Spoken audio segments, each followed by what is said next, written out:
Farm Bureau Insurance online to find a local agent today. Baylor Scott and White Health, the official hospital and healthcare system of Baylor Athletics. Your healthcare, your way. Libman, America's trusted brand name in cleaning. TFNB, your bank for life. The official local bank of Baylor Athletics. Premier ER and Urgent Care. Feel better now. Get ready. Get ready. Tip-off is just moments away. Now, back to the voice of Baylor women's basketball, Derek Smith. From the T-Mobile Center in downtown Kansas City, we welcome you to the Phillips 66 Big 12 Championships, where Baylor begins play tonight after earning a double bye. It's already been an entertaining and spirited tournament, and now Baylor gets in on the act. Baylor, the 3 seed, taking on the Buffaloes of Colorado, the 6 seed in the Big 12 Championship. Good evening, everyone, and thanks so much for joining us. Alongside Lori Fogelman, I am Derek Smith. Baylor has concluded the regular season, a record of 24-7, taking on a Colorado team that played Baylor hard in Waco back in the month of January 8th to be exact. In that game, Baylor defeated the Buffaloes 56-52, and it was a hard-fought game throughout. And Lori, you look at that tonight, we expect another hard-fought game. Colorado has really proved over the course of the season that tight game in Waco was not a fluke. They have been a good team. They've defeated TCU, among other teams this season. They're a physical, tall team, and they're going to be a challenge for the Bears tonight as they look to get back to to their winning ways here in Kansas City. Yeah, and I think they have a bit of an advantage having played already 40 minutes on this this glass surface here, which looks really cool, by the way. And we've been able to watch some games and players play on it. But let me tell you, Colorado will come to play today. They really have nothing to lose, but everything to gain. And what a tournament it's been so far. You have had the magical run by Kansas State, who has won 3 games in a row, knocked off number 4 Oklahoma State, the 4 seed. BYU playing all the way into the quarterfinals. Arizona State just lost to West Virginia, but they won a couple of games. It has just been one of those kinds of tournaments where you just don't know what's going to happen. But for Baylor, you certainly hope that they're prepared, they're ready, and they take on the Buffaloes tonight with every single thing that they have. Baylor finished the regular season 24-7, 13-5 in Big 12 play, tied for the second best record in the conference. Baylor comes in as the 3 seed. If they win today, the winner of this game will take on West Virginia tomorrow. They held on for a 67-54 win over Arizona State in a game that concluded just moments ago. Lori, Arizona State, who is really kind of fighting for their postseason lives, it seems, played some spirited basketball, cutting it to within a possession in the fourth quarter before ultimately West Virginia's press allowed them to pull away. Yeah, they got within 3 at one point and then within 2, but as West Virginia can do, they force you into some really bad situations with the basketball. And when it was a 2-point game, the next thing we knew, there was a 2 and a 3 and a 3, and it was a double-digit lead again. And so West Virginia just was the stronger team down the stretch. But the Bears are taking the floor right now, and I think this team is ready to go. It's been a long day. I think that's another part of it where you just kind of have to sit around and winning that game over Kansas 55-48. It's a great matchup, and it's a tough one for Baylor today. Colorado defeated Kansas yesterday to get to this point, and Colorado in many NCAA postseason projections has been the last team in or one of the last teams in. I think they deserve to be in already. I would hope that their win over Kansas gets them in, but they know a win over Baylor almost definitely gets them in. So you're going to get a really motivated after the game against TCU on Sunday. It was hard. It was hard. They had that goal of a Big 12 regular season title, and they didn't accomplish it. Right now, that's a series in which TCU has won the last 5, and I think Baylor is hungry. And a few times I got asked, well, how are the girls doing? Well, you saw it afterwards, Lori. They were hurting. They were hurting. There were some tears. It was a very tough loss. This is a team, though, that keeps a really positive attitude in general. They enjoy being together. They enjoy playing. They enjoy working hard together. And, I tell you what, the vibes have been very good on this trip. And usually when vibes are good, that's a good thing for this team. Yeah, and what Baylor has been able to do in its losses is not let one loss turn into two. And I think that right now they have not had the opportunity to come back from that TCU loss. When you look at Colorado, they were coming into this tournament losers of their last two games. So they struck out the last couple of games in Big 12. They lost to Utah, and then they lost at BYU. And they came in a bit with their backs against the wall. And I think that's why they've been on the bubble and some bracket projections right now. But they are the ones who got that win that had them feeling good. And so that's another feather in their cap going into this game, whereas Baylor has not had that feeling yet. They're going to have to play that for 40 minutes and see if they can't just take care of the Buffaloes today. Lori, I agree with you that having played already out here is a benefit for the Buffaloes. But I also hope, and I hope this isn't contradictory, I also hope that this rest time has been good for the Bears. They had to play 5 games in 12 days to conclude the regular season. I think there's physical fatigue that you find in those situations. You absolutely forget about that was just as difficult as you can have of a schedule to wrap up the regular season. And as hard as that was, I do think that the team keeps perspective, and they truly enjoy playing with each other and, play for one another. So I hope truly that they are feeling good. They're locked in, like their shirt says, and they are ready to go. Earlier this week, Lori, Baylor had 4 players named to all Big 12 teams, and as they warm up on the floor, we see them all out there now. Starts with Talia Scott, no surprise. First team all Big 12 performer, 20.5 points per game. She has truly been one of the Big 12's most reliable scorers, second in the Big 12 in points per game. She's first team all Big 12. Then you have Dariana Little-Page Buggs, the only player in the conference to average a double-double. She was second team all Big 12 and a member of the Big 12 all-defensive team.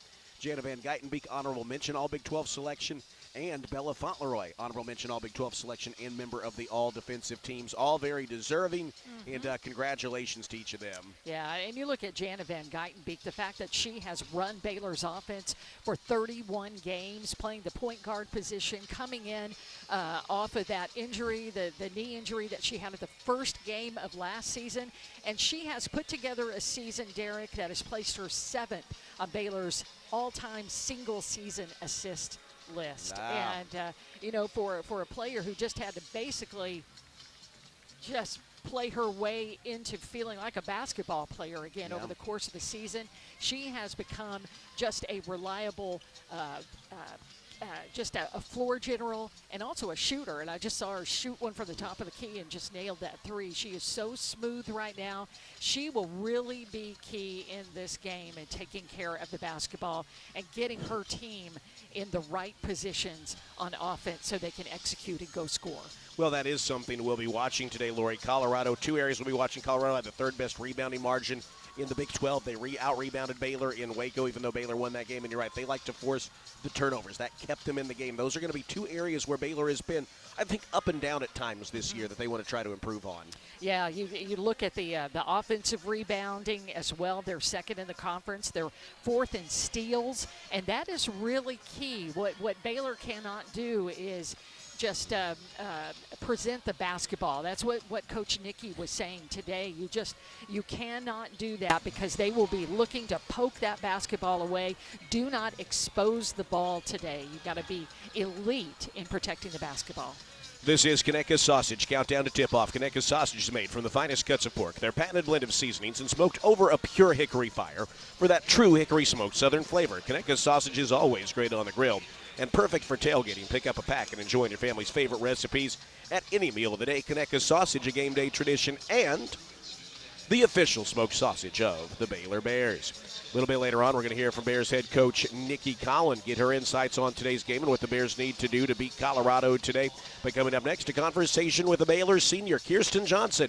KJ, her thoughts as the team prepares for March NCAA postseason play, which begins about 8:05 tonight, give or take. We may start a few minutes late tonight, but probably looking about an 8:05, a little after that start this evening here from the T-Mobile Center in Kansas City, the 2026 Phillips 66 Big 12 Championships here on the Baylor Sports Media Network. When you strive for greatness, you have a target on your back. And when it comes to finances, we're all targets for scammers. With the right game plan, you can protect yourself. Don't get faked by fraud. Here's a tip. No reputable company or government agency will ever ask you to pay them with gift cards, Bitcoin, or a person-to-person payment app. Scammers use these options because the money can't be traced. Just don't do it. This message is brought to you by Central National Bank. Have you been to the new location of Green Eye Associates yet? You'll still receive the same award-winning service and excellent care from Dr. Green and her dedicated optometrists and staff. But now conveniently located in Woodway right off of Highway 84. Come see the expanded optical showroom and be sure to ask about innovative services like IPL treatments for dry eye symptoms and the brand new sports vision technology. Green Eye Associates, the official optometrists of Baylor Athletics. Favorite jeans, favorite shirt. Got Connecticut sausage and I'm firing it up. Yeah, everybody knows that's how I get my grill on. You can smell that flavor up and down the road. It's a little taste of heaven, and everybody knows that's how I get my grill on. Connecticut sausage. It's just a little taste of heaven. Serving Texas since 2007, Magnolia Realty is a full-service brokerage led by expert industry knowledge and a commitment to community. With kindness and integrity at the forefront, every agent is equipped to help you navigate the market and make the real estate journey your own. Whether buying or selling, feel supported with an award-winning agent at your side from first offer to contract and close. Magnolia Realty serves cities including Waco, Dallas, Fort Worth, Austin, San Antonio, Temple. Learn more at magnoliarealty.com. You're listening to Baylor Women's Basketball on the Baylor Sports Media Network. Center in downtown Kansas City, a home again of the Phillips 66 Big 12 Championships. It is a glass floor. You might have heard that news that the Big 12 has decided the women's tournament played this year on an ASB, glass floor. This is a company out of Orlando that has created this floor that allows you to use computers to change the images on the floor in game. It really is kind of neat. The team practiced on this in Orlando when we were at the State Farm Fieldhouse, the ESPN Wide World of Sports Invitational, and the team enjoyed it. It is a little slippery at times. That's something they're working on, but it's an innovative idea, Lori. It's a little different watching it right here in front of us, but I know the team really enjoyed it, and this is probably a technology we're going to see more in the future, and the Big 12's debuting it. You know, it has so much versatility when you look at it. It's almost like just a big TV screen, and you could put up giant stats and all kinds of different things that we see. If somebody hits a free throw, the three-point line lights up, and if somebody hits a three-pointer, the three-point line lights up as well. So I think the players have really enjoyed being one of the first to be able to do this, if not the first, and getting used to it. I think that's another thing where Colorado may have a little bit of an edge today, is they've played already on this floor, and Baylor is just going to have to get used to it, and whatever comes may with the floor, but the game of basketball doesn't change at all. Well, both teams continue to warm up here on this glass floor. One player who's back in the Big 12 championships is Kirsten Johnson. KJ played at Oklahoma. Her first 2 years were in the Big 12. Her last 2 years were in the SEC, but now back here in the Big 12 with the Bears. Actually learned that her family is from Kansas City, so she's got a lot of family here. She grew up in Duncanville, but she's about the only member of her family who doesn't have very specific personal Kansas City roots, and she is glad to be back, and she says that this team, in today's player interview, she said that this team is really ready to bounce back after the loss to TCU and set their sights on some new goals in the postseason. Yeah, it's fun. This is the time of year you wait for. Postseason, it's the best. You play against elite competition. Like I said, Okay. back and play against these teams you may not have got the outcome that you wanted. So I think that's what we're looking forward to in this Big 12 tournament. It's going to be a great tournament, and I'm just really excited to play. Baylor made it to the championship game last year. You've gone far in the tournaments at Oklahoma. What do you find? What have you found is really key to that? Just it's a 24-hour turnaround basically. Yeah, taking care of your body is super important because you're playing 3 games in 3 days. It's a lot, and all these teams are playing more. So really honing on to that and what we need to do when we get on the court and being really intentional about it. Getting in and out and making sure we're getting what we need to out of it.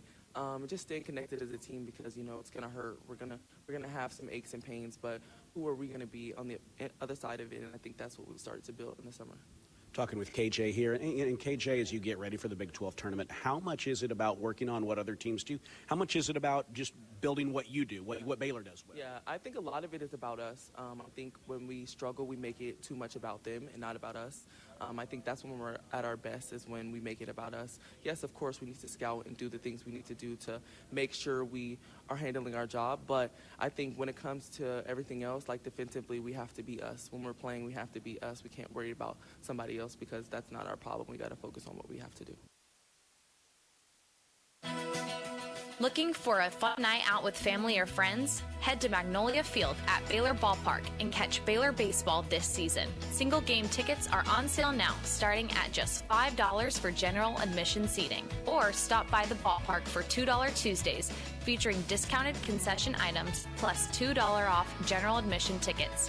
Grab your seats now at BaylorBears.com/tickets, and we'll see you at Baylor Ballpark. Planning a new or used vehicle purchase? Drive the lane with First Central Credit Union's easy online application. It's a winning season with First Central's full court press of quick local loan processing, your best rate, and flexible terms. Apply online. You'll score at www.firstcentralcu.com. We're your team. Membership and loan policy requirements apply. Member NCUA.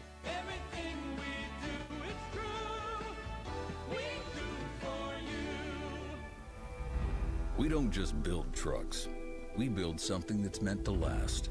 That's why the 2026 Toyota Tundra isn't just built in Texas. It's built by Texas. Every line, weld, and seal, shaped with the pride, heat, and strength that only Texas really knows. The Tundra is built to tough it out and to take it easy. Built to carry tradition and to make new ones. Built to roll with the punches and to go the distance. Built stronger, built louder, built here. The 2026 Toyota Tundra. Built in Texas, driven everywhere. Test drive at your local Toyota dealer or visit Toyota.com today. Toyota. Let's go places. Feature availability differs based on trim. See Toyota.com for details. You're listening to Baylor Women's Basketball on the Baylor Sports Media Network.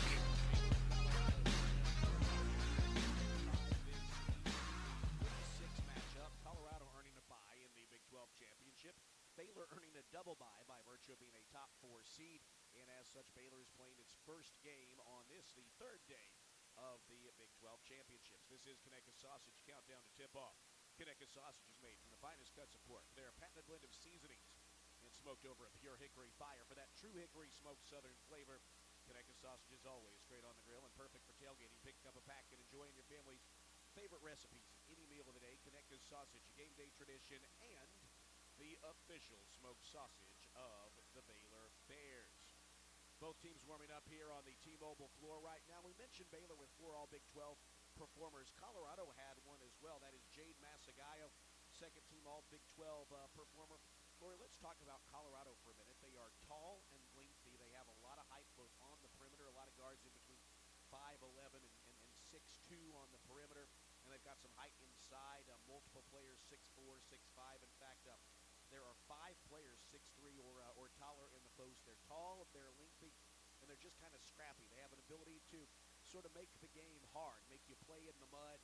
And they've got really 4 players almost averaging right around 10 to 11 points a game. Masagayo, Wooten, their leading scorer with 13. Ziana Walker and Anael Gutab.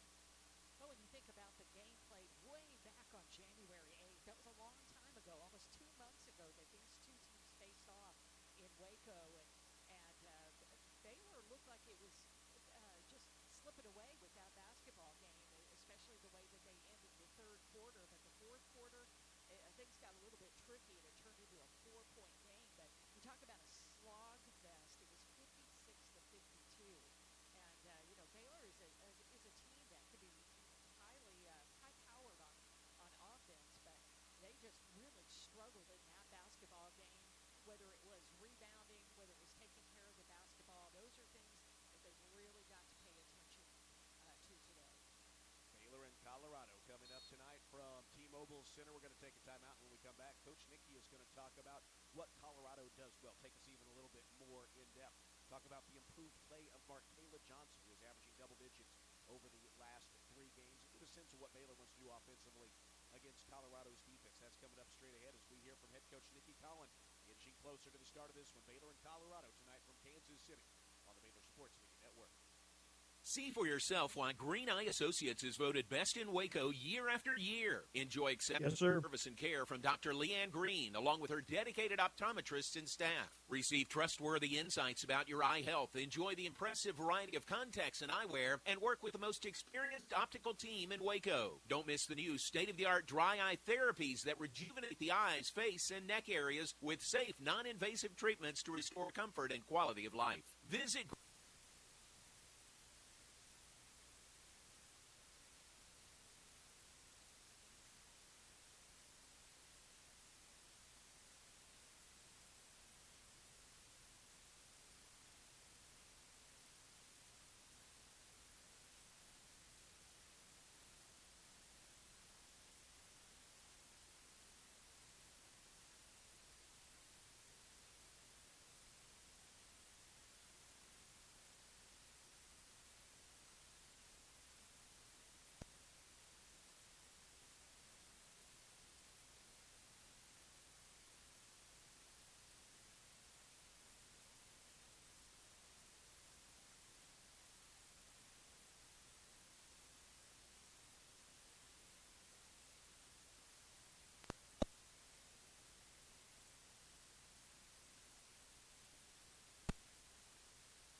It's time for a pregame visit with head coach Nicky Collin. And Coach Nicky, as we get into March, the regular season's over. There's always that turning of the page. Does it feel like a turning of the page to you and the team as you pursue new goals that you've had since the beginning of the year?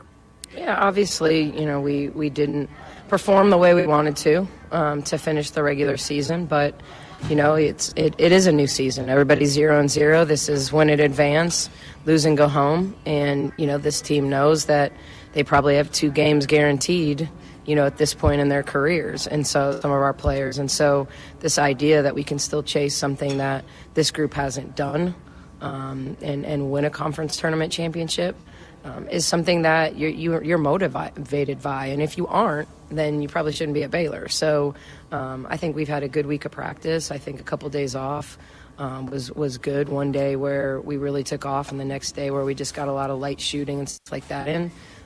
Because you don't know who you're playing, so you start to think about execution and fundamentals offensively and defensively, but now it's time to really lock in and realize that we've got a really hungry opponent in front of us tonight that we had a close matchup with earlier in the season, so nothing guaranteed this time of year.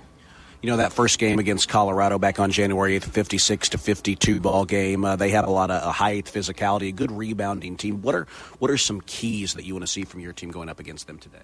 Yeah, I told them the first thing they needed to write down was protect the ball. And it's not so much that they necessarily turn you over in their press like a West Virginia, but they have tons of length on the ball. They poke at it.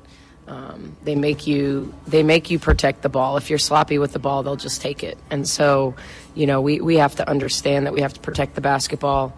We've got to be a really good screening team tonight. They have the size and the versatility. Dutai is like elite.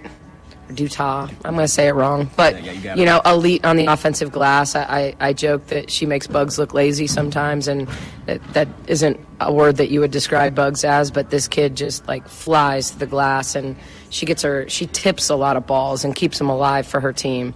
How valuable it is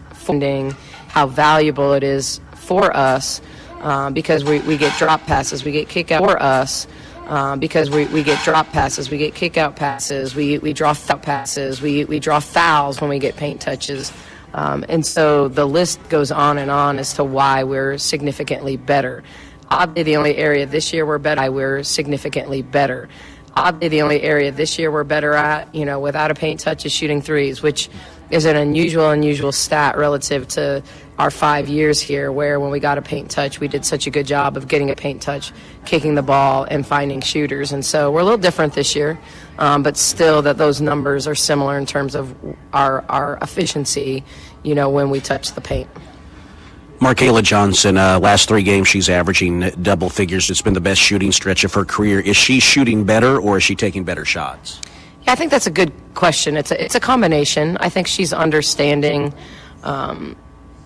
her strengths and what people are taking away. And, I think early in the year as a freshman, like every shot to use a good shot, because that's what you're used to in high school. And I think as she missed threes, a lot of threes early in the season, people really started to play off of her. And so you can be baited into that shot, or you can work to get a lot of times, if the defense's first option is to take away Talia, and then it's Jana, and then for her, like, you get the third best perimeter defender. And so in a lot of ways, her ability to take advantage of the fact that she typically has, kind of the weakest defender of the perimeter defenders, and she's a good offensive player. So finding her groove into getting to elbows and the areas where she can rise up and shoot it. But I thought her confidence getting downhill against TCU was really impressive, because it was a lot of growth that I've seen over the course of conference for her. Finally, Coach Nick, I know how much you love watching basketball, seeing what other teams are doing. Earlier in this room today, we saw the girls watching some of the close finishes and just seeing how they reacted to the different late game situations. How fun is it, and how meaningful is it for the Big 12 to have this showcase and to see a league that I think has a lot of teams very capable of playing on Sunday? Yeah, I think the Big 12 has done an amazing job. I think there's going to be mixed reviews on the glass LED court, but I think the excitement around it and how we're willing to get out in front and make something exciting, make it an exciting product, and for these players. And I think we've had a lot of teams on the bubble going into this tournament, and so these first and second and third round games are so valuable into those teams showcasing. Arizona State getting their first quad one win over Iowa State, watching Kansas State, get 3 wins in a row. It shows you the parity in this league. And we should root for our fellow conference members, except when we're playing them. And I think outside of that, we need to really work together to always grow this league and to talk about this league in a positive way. And so it's been fun to see, kind of the growth of this league this year in terms of the middle of the pack rising. We've had the top half and the bottom half, but I think the middle has really risen to where people can realistically talk about 9, 10 Big 12 teams potentially being in the NCAA tournament. All right, thanks very much. Bears head coach Nikki Collin with the pregame comments. It is Baylor and Colorado coming up straight ahead from Kansas City here on the Baylor Sports Media Network. Hellberg Barbecue is a family-owned business started here in Waco, Texas, and proud to serve the local area. They love to cater all kinds of events, big and small. Serving Baylor and its families is one of their favorite things, and they even ship barbecue nationwide. Check them out while here in Waco or online and support one of Waco's local barbecue restaurants, Hellberg Barbecue. Salt, pepper, and a whole lot of prayer. Hi, I'm Jim Turner at Jim Turner Chevrolet in McGregor. As we celebrate our 10th year anniversary, I want to say thank you to all of our customers. Our dealership is more than a business to me. That's why when you come see us for a reliable new Chevy or award-winning service, we treat you like family. Come see our new collision center, Turner Chevrolet in McGregor. Together, let's drive. Join us April 23rd at the Texas Sports Hall of Fame in Waco for our next Lunch with the Legend, presented by Baylor Alumni Sports Outreach. Our special guest will be Hall of Fame former men's golf coach Mike McGraw as he steps into retirement. It's Thursday, April 23rd, beginning at 11:30 a.m., and tickets are available now by calling 254-710-8300. Join us as we hear from Coach Mike McGraw, presented by Baylor Alumni Sports Outreach. Serving Texas since 2007, Magnolia Realty is a full-service brokerage led by expert industry knowledge and a commitment to community. With kindness and integrity at the forefront, every agent is equipped to help you to contract and close. Magnolia Realty serves cities including Waco, Dallas, Fort Worth, Austin, San Antonio, Temple. Learn more at 230-CK and KRMX HD3 Waco. This is Baylor women's basketball on the Baylor Sports Media Network. Brooks wants to drive in on Abraham, who blocked her shot. Way to go, Abraham. She held her ground. Top of the key and traffic out to Fauntleroy. Here's a three from the left side, and it's good. Today's game is brought to you by Central National Bank, proud season sponsor of Baylor Women's Athletics. Visit Texas Farm Bureau Insurance online to find a local agent today. Baylor Scott and White Health, the official hospital and healthcare system of Baylor Athletics. Your healthcare, your way. Libman, America's trusted brand name in cleaning. TFNB, your bank for life. The official local bank of Baylor Athletics. Premier ER and Urgent Care. Feel better now. Get ready. Tip-off is just moments away. Now, back to the voice of Baylor women's basketball, Derek Smith. We are moments away from tip-off here on this Friday night. Baylor, the 3 seed, Colorado, the 6 seed in the Phillips 66 Big 12 Championships on the LED glass floor here at the T-Mobile Center. And Lori, as they dim the lights in the T-Mobile Center right now, in preparation of the starting lineups, we are getting our first look at this in its full glory. Yeah. And it is pretty cool, I got to say, watching the floor light up and move. And right now they got the Colorado logo on the floor, but they'll have the Baylor and green and gold out there soon enough. Yeah, it's the team colors. I was reading some post-game quotes from the BYU head coach, and he said it was really cool to see the entire floor light up in blue, and we'll see the same thing from – and even the names of the players as they're being announced. It's a very different kind of a presentation, and it's fun, and I think the teams and the players really like it. Well, as the starting lineups are being introduced here, let's give them to you now. When it comes to sports medicine and orthopedics, Baylor's Scott and White Southwest Sports Medicine and Orthopedics brings the home team advantage to Central Texans. First for Baylor's opponent, the Buffaloes of Colorado. They are wearing black uniforms with gold letters and numerals, white trim. Colorado 21-10 on the year, 11-7 in Big 12 play. The number 6 seed. Their lineup looks like this. The forwards, Jade Masagayo, Anael Dutas, and Tabitha Betson. Dutas, their leading rebounder, Rhode Island transfer, a 6-foot senior from France, 9 points, 8 rebounds per game. Masagayo has really been their best all-around player this year, 11.5 points, 5 rebounds per game for the 6'3 senior from Fort Worth. And then Tabitha Betson, last year's preseason freshman of the year, is at the other forward. And then the guards, Maeve Mackerlane. Doesn't score a lot, but she facilitates out there. Mackerlane, a DePaul transfer, a junior guard. And then Ziana Walker, the Kansas State transfer, a junior, 11 points per game for Walker. So for Colorado, Walker, Mackerlane, Masagayo, Dutas, and Betson. For the Bears, these front court, all seniors. Bella Fauntleroy from here in the state of Missouri. The senior, 6'1", stands in at 9 points, 6 rebounds per game. 6 foot rather for Bella, 6'1" for Dariana Littlepage Bugs, the only player in the Big 12 to average a double-double. And then Kirsten Johnson, 5 points, 4 rebounds per game, 6 blocks in her last 2 games for the Bears. 6'4" senior from Duncanville, but her family is from here in the Kansas City area. And then the guards, Talia Scott and Jana Van Geitenbeek. Talia Scott, 5'9", redshirt sophomore out of the Jacksonville area, second in the Big 12 with 20 points per game and a first-team All-Big 12 performer. And then Jana Van Geitenbeek, honorable mention All-Big 12 performer.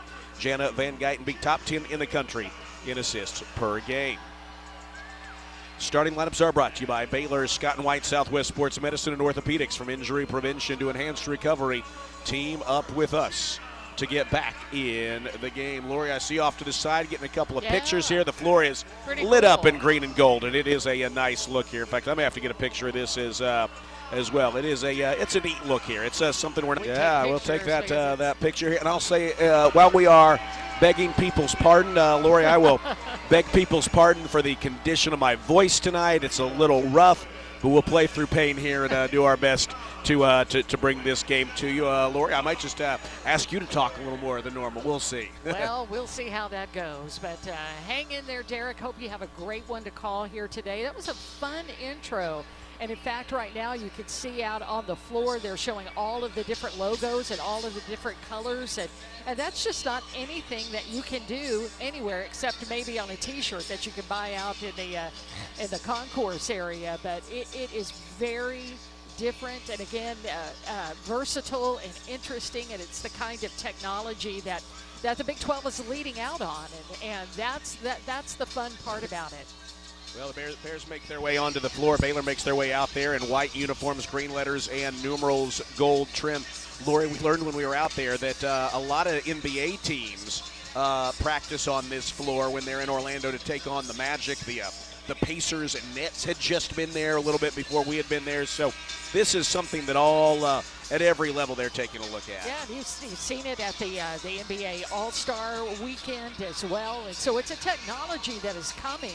But this is the first time that we've seen it in a women's college basketball game, and it's fun that it's our own conference that's doing it. Well, Lori, Baylor will try to rebound and protect the basketball tonight. We've got a good showdown, Baylor and Colorado. It is KJ and Massaguio at midcourt for the tip, which is controlled by Colorado. The Buffaloes will begin on offense. Dutah has it for Colorado, swings it left wing to Betson as we are just underway. Walker comes and gets in the corner, takes a handoff right back from Massaguio, looks for a mid-range jumper, can't find it, passes in the post to Massaguio, runs inside, throws it off the bottom of the backboard. Bugs collects the rebound. Baylor gets a defensive stop on their first possession of the game, and now we'll look to score as they look at the bucket for the first time. That was some great defense from KJ there, really forcing Massaguio into a bad-looking shot. Here is Talia Scott bumping into Mackerlane, and she is called. There's a foul called on the Bears. See if there's a moving screen or where that goes.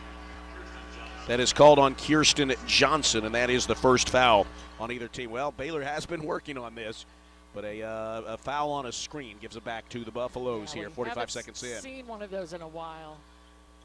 Walker loses the ball, and Bella turns it over. It was stripped in a crowd, and Bella comes away with the steal. She averages 1.3 steals per ball game.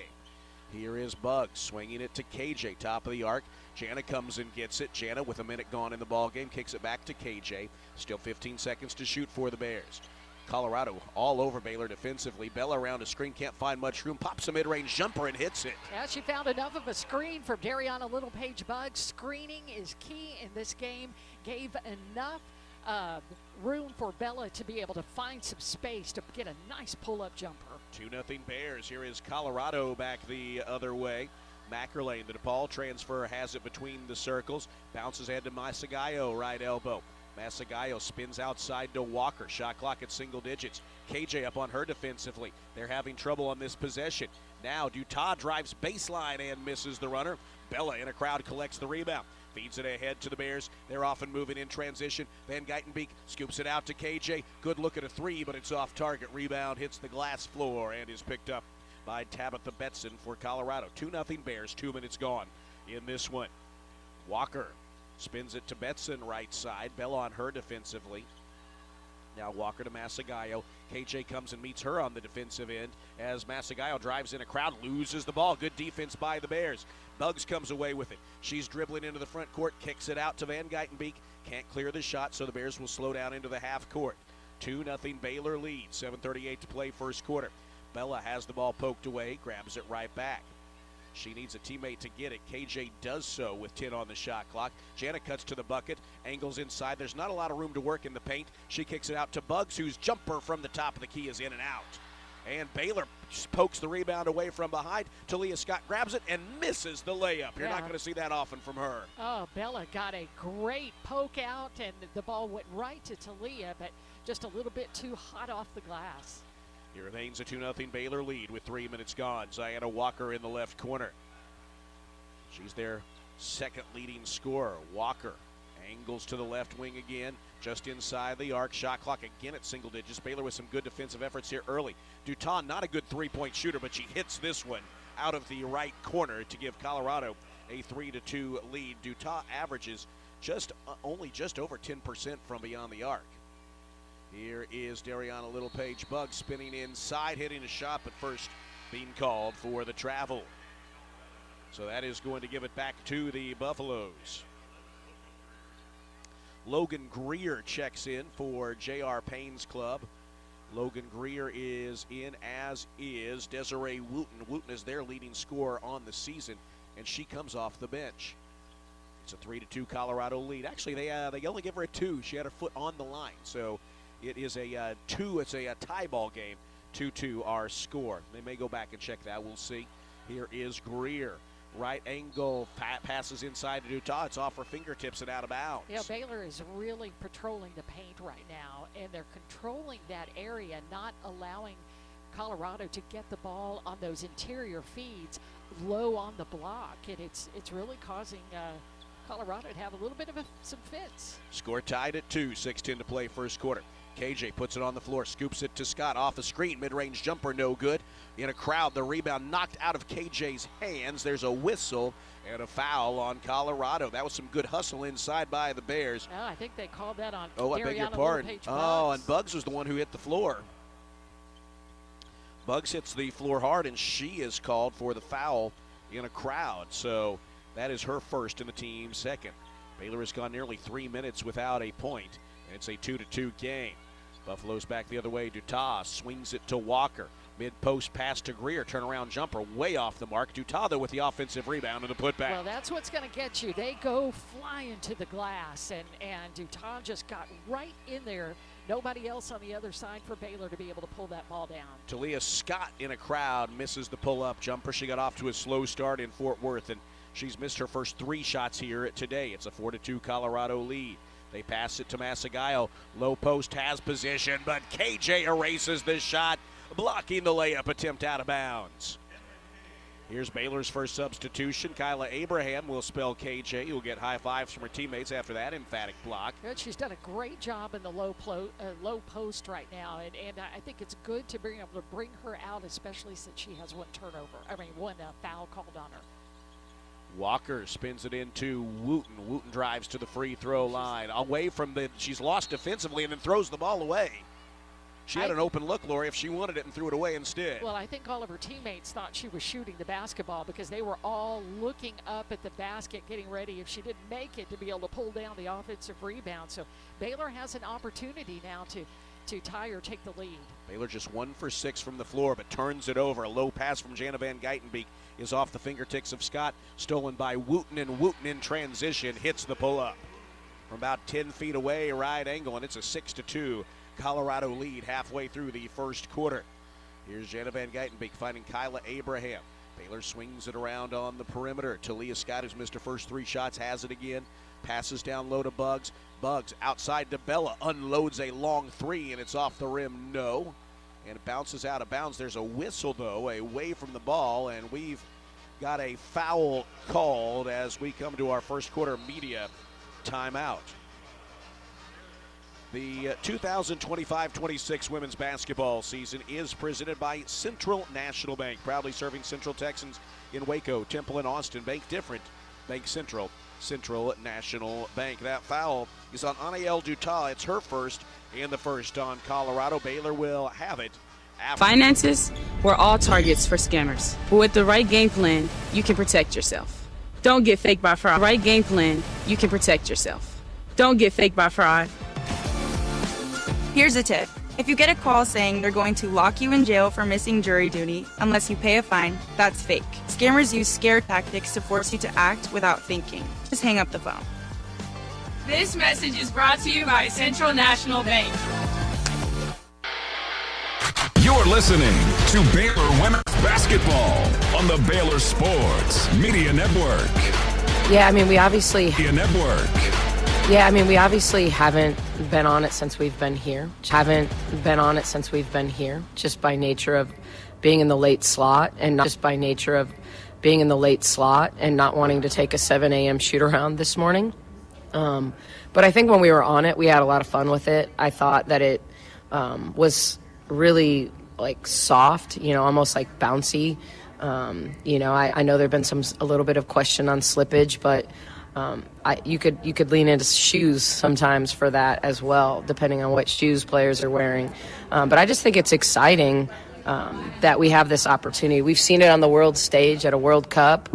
So it's not like it's the first time it's been used in a major competition. So really excited to get on it tonight. I think what they've done with the starting lineups and changing it up and timeouts makes it an exciting thing for fans. That's Bears head coach Nikki Collin talking about the ASB glass floor that is debuting in real competition tonight in women's college basketball here in the Phillips 66 Big 12 Championships. Now, Lori, so far Baylor could stand to shoot a little better on this glass floor, although I think that's just trying to get things going here after being off the last several days. Baylor down 6-2 with 4:40 to play in the first quarter, off to just a 1-for-7 start from the field. Yeah, and one of those, that Talia Scott would like to have back. Bella Fauntleroy had poked the basketball away on a defensive rebound by Colorado. It went right to Talia. She went in from the left side, but just missed the layup. It just rolled off the rim. And since then, Baylor's, they've turned the ball over 3 times so far, and it hasn't hurt them too much, but you still just don't want to give away possessions. And Baylor has the opportunity here to see if they can get back and score. They missed that last shot, but there was a foul called on it, and so Baylor will have the basketball as we return to action. Baylor out of the timeout gets a quick shot from Bella that's missed to catch and shoot off the inbounds from Jana, but Jana chases down the offensive rebound. 8 from the field. Van Geitenbeek around an Abraham screen, kicks it into the corner. Back up top to Buggs. Buggs to the free throw line. Pops a jumper, no good. And a rebound is controlled by Crook, who's checked in. That is Jade Crook, the 6'4 freshman, on the floor for Colorado. Colorado playing with Crook, Dutas, Wooten, Walker, and Greer. Baylor down 6-2 and takes the ball away from Colorado. Abraham intercepts the pass and gives it off ahead to Talia Scott. Scott tries to lob it down low to Buggs, gets inside. In a crowd, tries to feed it back out, tries to lob it down low to Buggs, gets inside. In a crowd, tries to feed it back out. It's knocked away and stolen. Baylor gives it right back to Colorado. Just 2 points here in the first 6 minutes and 20 seconds of this ball game for the Bears. Luckily, the defense is doing its part, holding Colorado to just 6. Wooten tries to change that, but misses the 3. Contested on the wing. Bella collects the weak side rebound, and then Greer lands on her. Logan Greer called for her first foul, the team's second. Masagayo back in for Colorado. They're going to play defensively with Dutas, Wooten, Greer, Masagayo, and Walker. Baylor will play offensively with Van Geitenbeek, Buggs, Scott, Abraham, and Fauntleroy. Baylor has not scored for 5 minutes and 16 seconds. Jana Van Geitenbeek kicks it out to Bella Fauntleroy, who lobs it inside in the post for the finish from Kyla Abraham. Good collaboration there between the fourth-year players. Yeah, it started with Jana Van Geitenbeek being able to get inside, get a piece of the paint, shoot it back outside, and that allowed that spacing there for Kyla Abraham. Ziana Walker races inside and misses the layup, but she is fouled. They try to answer quickly, and they're going to have an opportunity to earn points from the free throw line. Kyla Abraham called for that foul, her first and the third on the Bears. It comes with 3:05 to play first quarter, and it sends Walker, a 69% free throw shooter, to the line. Laura, we've got the Buffalo running behind us here. Just be aware, you know. It's just Chip. It's just Chip behind us. And Walker misses the first free throw. One more coming. Markayla Johnson prepares to check in. The true freshman has averaged nearly 11 points per game off the bench in her last 3 games. Second free throw by Walker is good. It's a 7-4 ball game.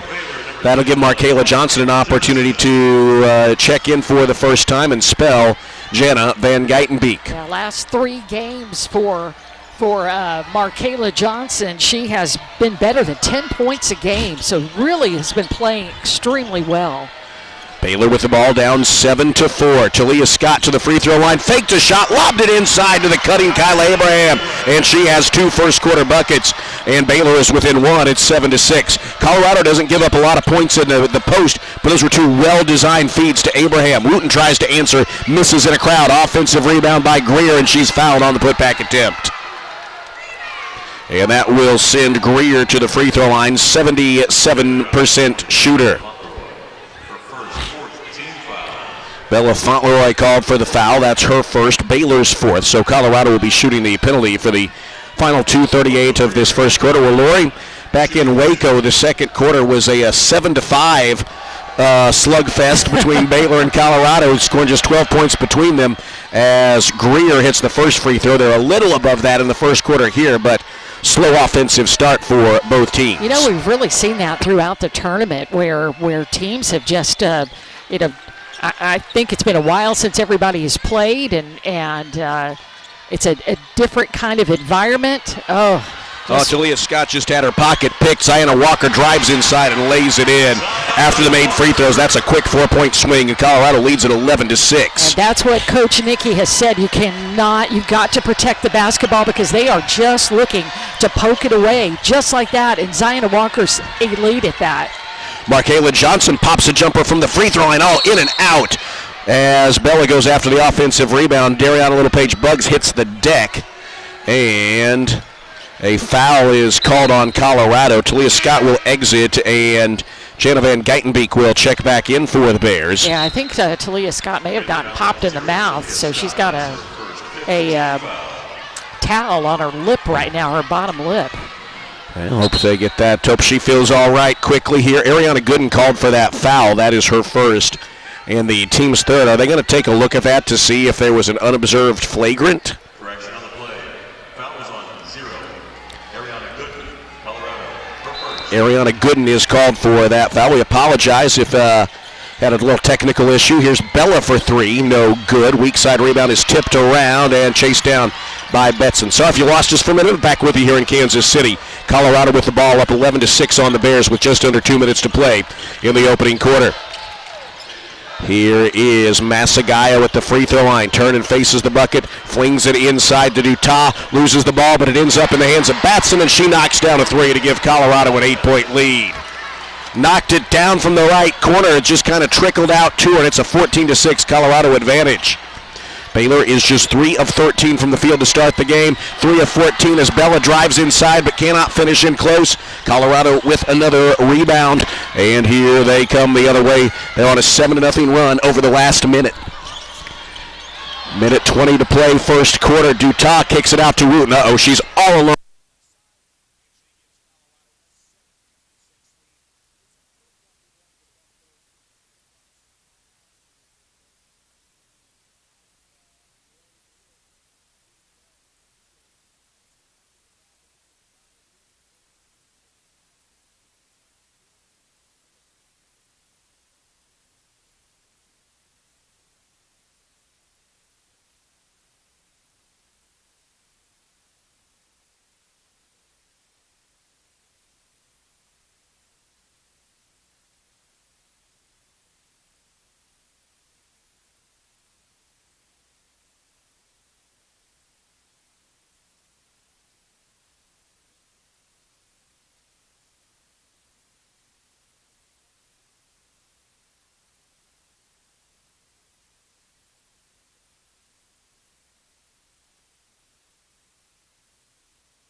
Baylor down 20-10 at the end of one, and Lori Baylor got off to a poor shooting start. They're going to try to work on that here as we head into the second quarter.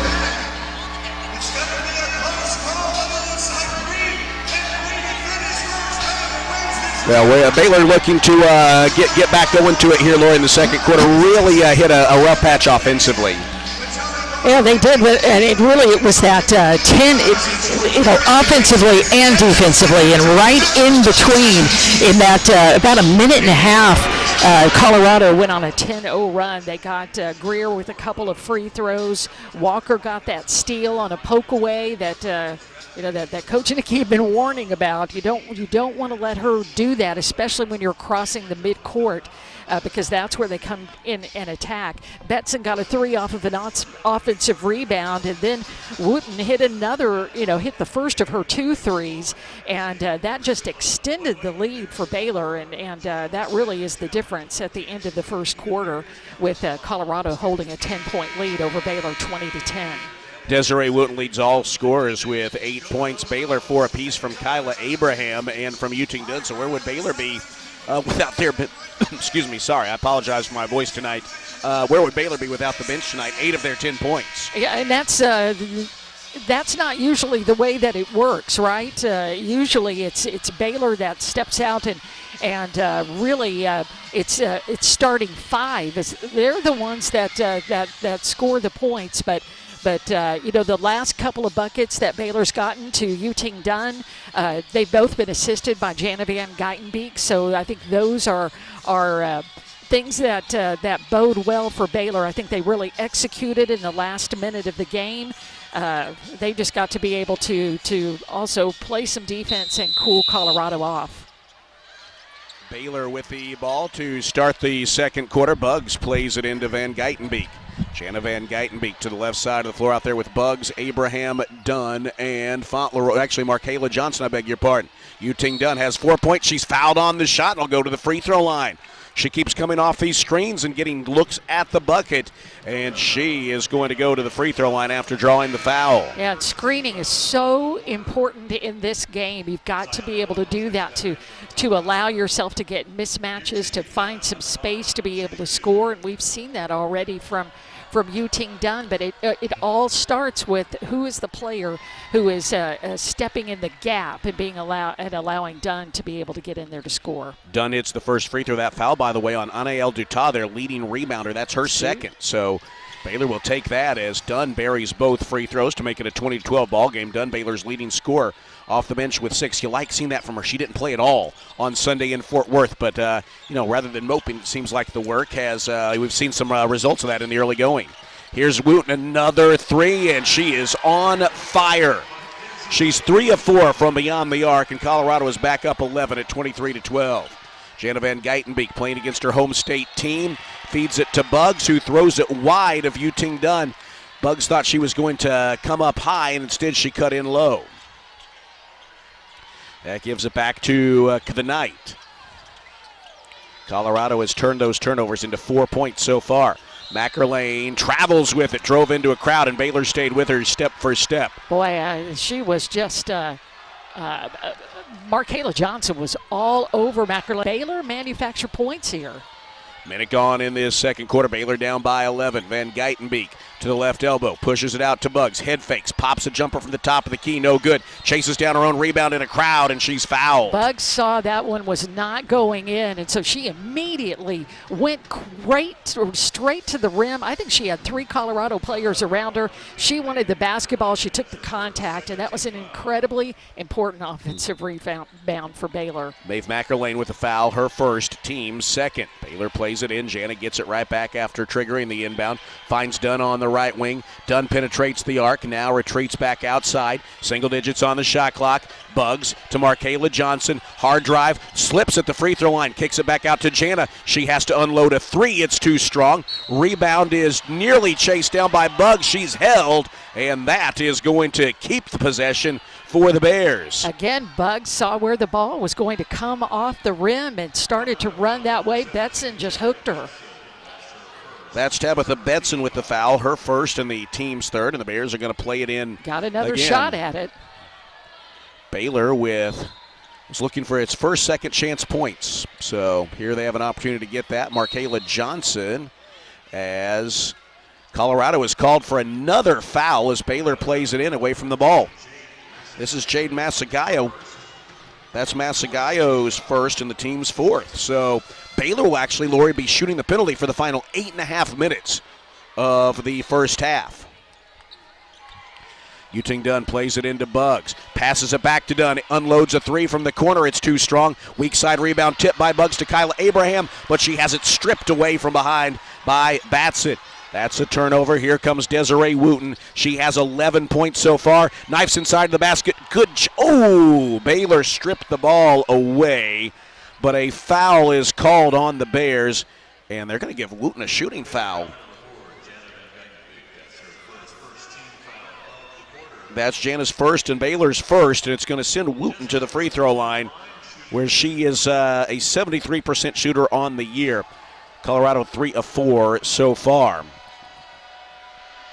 First free throw by Wooten rattles home. Well, I tell you, Lori, as I was playing, I thought Jana got all ball, but I didn't see a huge argument from the Baylor bench. So, yeah, I think you would have noticed that. And Wooten right now is just is Colorado's offense. She has, and after she hits this one, she has 11 straight points for Colorado. Baylor still looking for its first basket here in the second quarter. They're 0 for 3, but they've gotten a couple of free throws from Yuting Dunn, and Colorado up by 13, 25-12. It's their biggest lead of the game. They're showing backcourt pressure now and back off. Jana Van Geitenbeek into the front court for the Bears. Kicks it out to Bella Fauntleroy, fakes a three, drives inside, knifes a pass in a crowd on the bounce to Abraham, and she finishes in close. Abraham has 6 points for the Bears. That's the second time that Bella and Kyla have been able to connect. Good defense from Markayla Johnson, staying with Mackerlane, picks up her dribble, she's double teamed, feeds it outside to Wooten, kicks it to Walker for a long two, it's in and out, rebound hits the floor, picked up by Jana Van Geitenbeek. She's off and running. Baylor down by 11, 25-14. 2.5 minutes gone into the second quarter. Van Geitenbeek outside to Bella. Catch and shoot three. Front rim, no. It's short. And the rebound from Wooten is threaded ahead to Greer, but Baylor tries to knock it away. And as Jana Van Geitenbeek pushes it back onto the floor, she was laying on the baseline. And so it's going to stay Colorado ball as Talia Scott prepares to check back in. Lori, Baylor is just 6 of 21 from the field so far. That is an unsightly number, and Colorado 8 for 16. Baylor's got to get it going offensively. They do, and the player who can get it going is Talia Scott, back in the game now for Baylor. She had a chance to sit down for just a bit after getting hit in the lip, and so we'll see what Baylor can do, but they've got to do it on defense here first. Mackerlane plays it into Walker, who finds Greer for a mid-range jumper that's perfect. The 6'4 Greer hits the free throw line jumper, and it is 27-14. Colorado matching their biggest lead at 13 points. Talia Scott around an Abraham screen. Fakes a pass. Kicks it out to Markayla Johnson. Lets the three fly left side. It's too strong, no. And Walker collects the weak side rebound. Baylor 0 of 7 from beyond the arc. Colorado is not 0 of 7 from beyond the arc. They're going to try to go inside, though, and miss a layup in close. Good defense there by the Baylor interior. And Talia Scott back the other way. She angles into the front court, backpedals and misses the three from the left corner. And the rebound in a crowd to Masagayo. I think she kind of forced that one there a little bit. It's a 13-point Colorado lead. She misses the first. She misses the first. She's got one more coming. 11.5 points, 5 rebounds per game for Masagayo, a transfer from Missouri State. She's got one more coming. 6:28 to play in the first half. Colorado could double up Baylor's score if she hits the free throw, and she does. 28-14. Here comes Van Geitenbeek the other way for the Bears. Buggs fakes a pass to Talia Scott. Instead hits KJ, middle of the floor. Swings it right side to Jana, whose three is short. Baylor now 0 of 9 from beyond the arc. Wooten with the rebound, pushing the tempo, kicking it out to Walker. Steps into a three and gives Colorado a 17-point lead. Ziana Walker hits the three, and it is 31-14, Colorado. Well, they are 6 of 8 from beyond the arc, and it's easy math. That's 75%. Markayla Johnson draws the foul on the pull-up, and she'll go to the free throw line. Baylor is shooting the penalty all the rest of the way in the first half. That might be a way to try to get back into this ballgame, although Colorado's interior defense is very good. That foul is on Walker, her first and the team's 5th.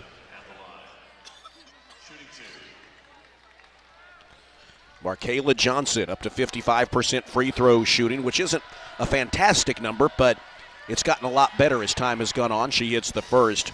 She was 14 of 16 from the line in February after shooting under 40% in the months of November, December, and January. It's been really reliable from the free throw line, and boy, Baylor needs every single point it can get right now. First scoring of the game for Markayla. Second free throw is in and out, and the rebound is tipped by Crook out to Greer. Gives it off to Ziona Walker. It's a 31-15 ball game. Here's Mackerlane to Wooten. Wooten, the UNT transfer, dancing with the dribble on the perimeter and drawing a foul. That foul called on Jana Van Geitenbeek, her second, team's third, and that is going to bring Ella Brow off the bench, the Australian native playing in her first Big 12 tournament. Yeah, you've got Jana with 2 fouls, and also Bella Fauntleroy has a couple of fouls. And now here's Kayla Nelms in for KJ. Nelms can stretch the floor and provide some interior defense. 5:39 to play first half. Colorado plays it in to Crook. Sends it back out to Mackerlane. And now to Wooten. Colorado with the ball in a 31-15 lead just about halfway through the second quarter. Wooten wants to drive, feeds it in a crowd. It's tipped away and stolen by Ella Brow. Brow into the front court, running the point with Jana Van Geitenbeek on the bench with 2 fouls. Brow around a screen, gets downhill, feeds it to a cutting Bugs who fumbles the pass, gets it back, sends it out to Brow. Still plenty of time as there's another nice slip pass from Nelms to Bugs, who can't hit the runner, but she's fouled. Boy, I tell you what, that was a dangerous pass from Nelms, but she delivered it perfectly on the bounce to a cutting Bugs, and Colorado had no recourse but to foul. That foul is on Desiree Wooten, her first, and Baylor shooting the penalty for the remainder of the first half. Baylor has gone nearly 3 minutes without a field goal. They're 3 of 4 from the free throw line. You need to cash in on these. First one is up, but it's good. Dariana Littlepage Bugs, that's her first scoring. She had 3 rebounds so far, but that is her first point. Well, it's eating the elephant one teeny tiny bite at a time, and Bugs knocks down both free throws, and now Baylor's just got to rise to the occasion again. She hits them both to make it 31-17 as Baylor pressures in the backcourt. Colorado throws it into Ziona Walker, racing all the way into the front court, dishes it off last minute to Greer, who got the layup to fall. It danced on the rim, wanted to fall off, but fell through, and that makes it 33-17. Here is Talia Scott with it. Scott 0 for 4 from the floor to start the game. Talia Scott has the ball poked away, and that's a turnover. Colorado, that's what they do. They knock the ball away. Baylor has turned it over tonight now 8 times and hit just 6 field goals. And as such, they find themselves down 16 points, 33-17, with 4:53 to play until halftime. We want to say hello to each of you watching on the Next Link Courtside Cam. Appreciate you being with us. Next Link, reliable, high-speed internet for your home or business. Colorado by 16, halfway through the second quarter on the Baylor Sports Media Network. Bluebonnet Health Services has been caring for Central Texans since 2004. Bluebonnet is locally owned and operated, which allows them the most interaction with patients each and every day, promoting compassionate care and integrity. They provide hands-on attention to their patients through a staff with years of experience. Bluebonnet Health Services provides home health care, supportive care, and hospice. Remember, it's your health, your choice. Ask your doctor for Bluebonnet Health Services. Slam Dunk Cash with First Central Credit Union. Create a full court press with First Central's free checking that pays you cash back and refunds fees from other banks' ATMs. Enjoy free reward checking and be the MVP of a new cashback season. It's an easy bank shot. Apply online at firstcentralcu.com. We're your team. Everything we do, it's true. We do for you. Eligibility and qualifications apply. Member NCUA. You're listening to Baylor Women's Basketball on the Baylor Sports Media Network. Back here in Kansas City, where Baylor is off to a poor offensive start to this ball game, hitting just 6 of 24 shots from the field, 0 of 9 from downtown, and as such, they trail Colorado 33-17. Colorado 11 of 20 from the field, 5 of 7 from beyond the arc. And Lori, right now, Baylor has been in some stretches this year in which it just seems like they struggle to get a good shot, and that game has, and that is what's happening here in this game. It just is, and Colorado hasn't cooled off yet. In this quarter, they're shooting 67% right now, and Baylor in this quarter just 12.5%, and those are incredibly ugly numbers. But they're 1 for 8 from the field. They've taken 6 3-pointers, and they haven't had a chance to get any of those to go down yet. The only bright spot right now is that they've got, they've been to the free throw line. They're 5 of 6 from there, but Baylor's they've just got to find a way to get into some sort of a rhythm and to be able to get a stop, a score, a stop, and a score. I mean, it just has to come down to just one single solitary play at a time. But I contend it's just like when Baylor was playing TCU on Sunday, when Talia Scott finally got a shot to go. That's when she relaxes and knows what it feels like to see one go through. I think, and I hope not, missing that layup that she should have gotten is just not bothering her. But Colorado is also making it tough on her as well. She could not get around a screen that Dariana Littlepage-Buggs kept trying to set for her. And once she did get around, the ball got, I think just having to make multiple moves, she ended up losing the basketball out of bounds. But right now, it's all about Baylor's defensive effort on this one possession. Colorado with the ball out of the timeout. It is Wooten finding Walker, who zings it over to Masagayo at the free throw line, hands it back to Wooten. Wooten has room. She steps back and misses a three this time. Offensive rebound, though, is grabbed by Greer, but there's a foul called on the Buffaloes as Dariana Littlepage-Buggs is knocked hard to the floor. She must have come down with an elbow on her head.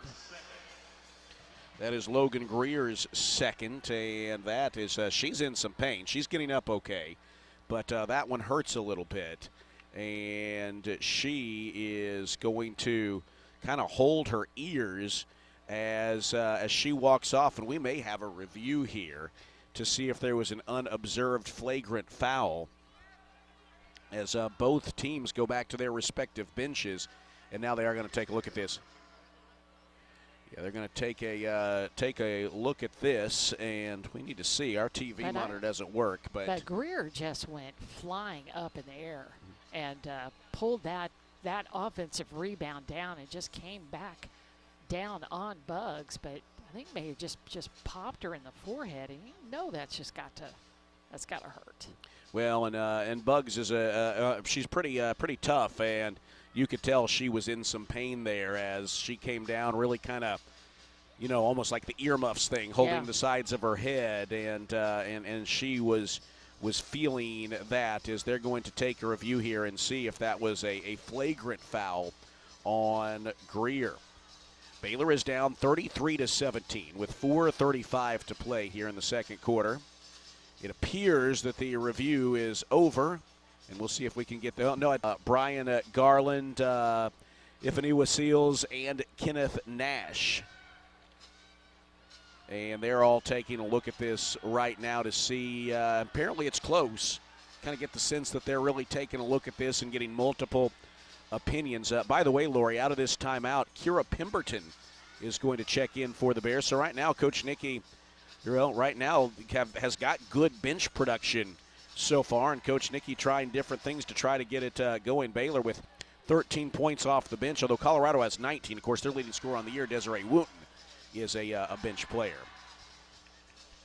All three officials have looked at this, and they're sending players back to the benches, and now the officials are going to confer, and this feels like there might be something forthcoming, but we'll have to wait and see.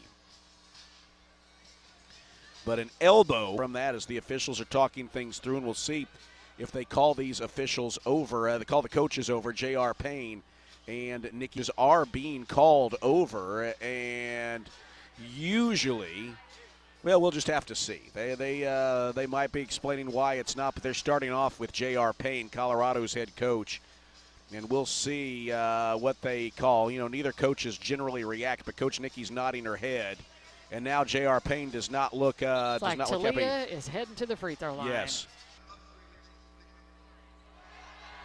A flagrant one, so not the worst of the offenses, but that is a flagrant foul now on Greer. And Talia Scott goes to the free throw line trying to break the seal on her scoring drought in this game. First free throw is up, and it is good. All right. Now, Talia has seen the basketball go through the hoop. Well, and you like that, 90% on the year. One more coming, and rattles out, hangs on the rim, and falls off. So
drive to your local Toyota dealer or visit Toyota.com today.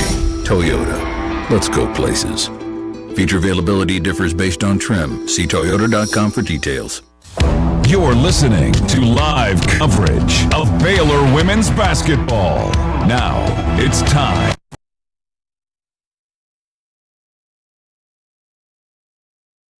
Athletics. Visit Texas Farm Bureau Insurance online to find a local agent today. Nissan, innovation that excites. Libman, America's trusted brand name in cleaning. Premier ER and Urgent Care. Feel better now. Stay tuned as we break down the first half. Check in on scores and more. All coming up on the Baylor Sports Media Network. Back here at T-Mobile Center, downtown Kansas City, where Baylor has endured a sluggish offensive first half and finds themselves trailing 37-25 at intermission as we welcome into the Nissan halftime report.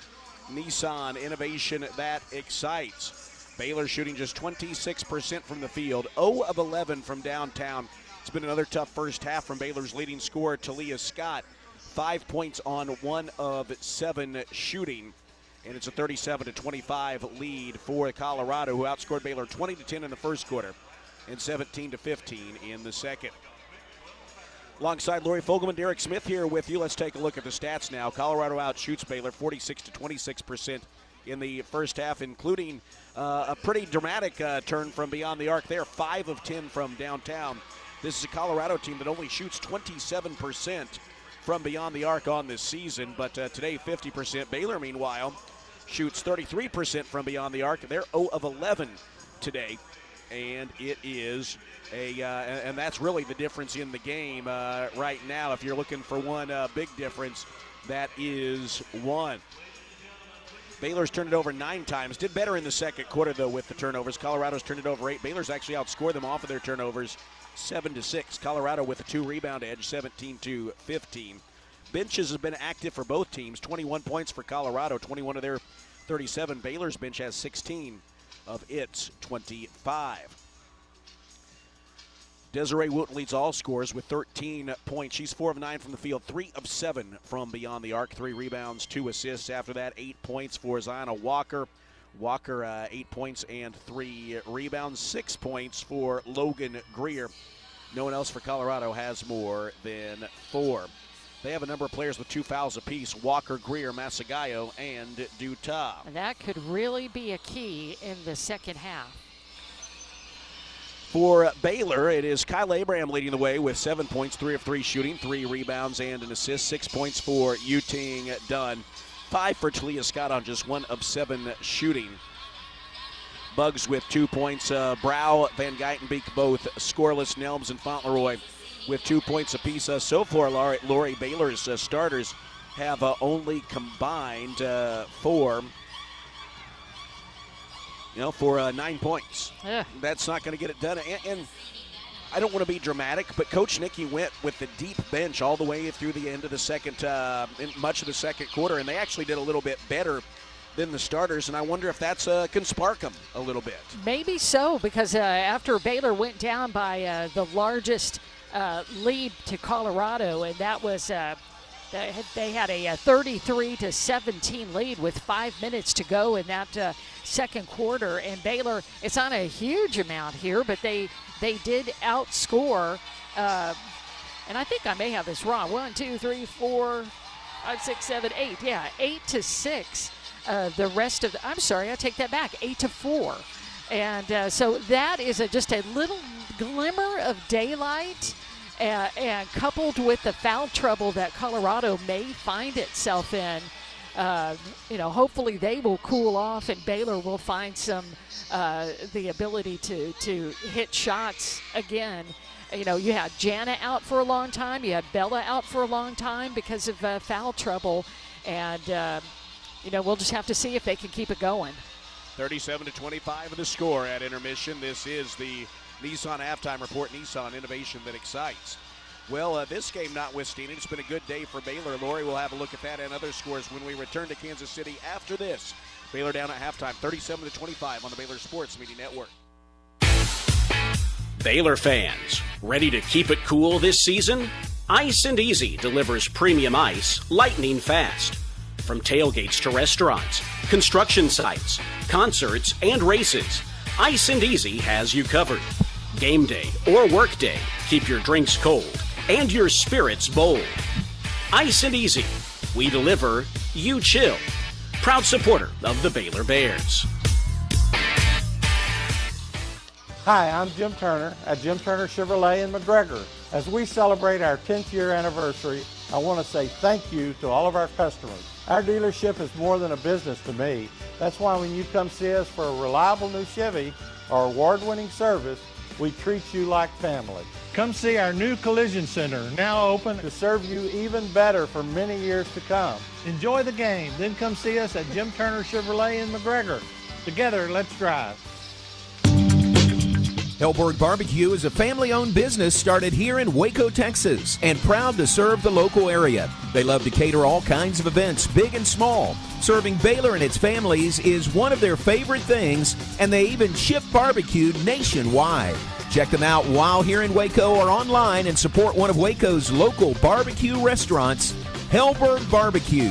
Salt, pepper, and a whole lot of prayer. Looking for a fun night out with family or friends? Head to Magnolia Field at Baylor Ballpark and catch Baylor baseball this season. Single game tickets are on sale now, starting at just $5 for general admission seating. Or stop by the ballpark for $2 Tuesdays, featuring discounted concession items plus $2 off general admission tickets. Grab your seats now at BaylorBears.com/tickets, and we'll see you at Baylor Ballpark.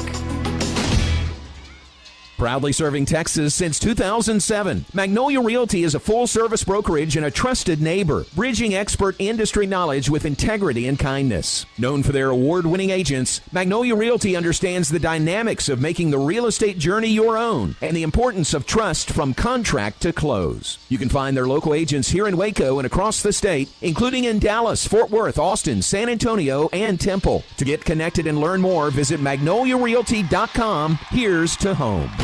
You're listening to Baylor Women's Basketball on the Baylor Sports Media Network.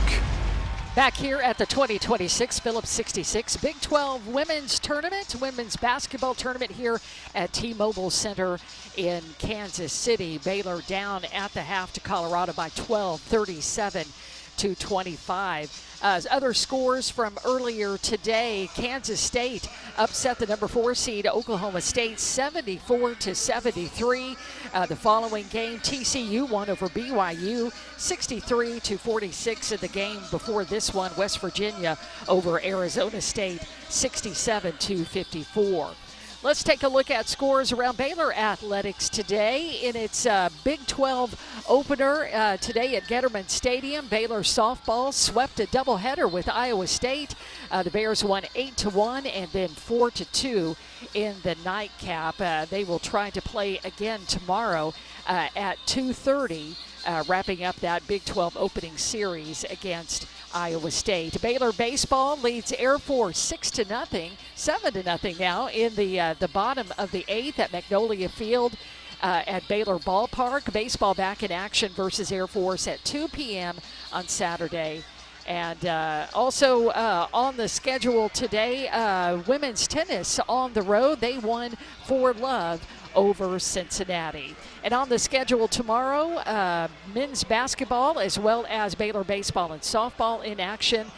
Scott Drew's men's basketball team will round out the regular season versus Utah at Foster Pavilion. The tip-off is at 4 o'clock. Again, our score here at the half of this final game of this quarterfinal day of the Big 12 Women's Basketball Tournament. Colorado leads Baylor 37-25. Back with more in a moment. You're listening to Baylor Women's Basketball on the Baylor Sports Media Network.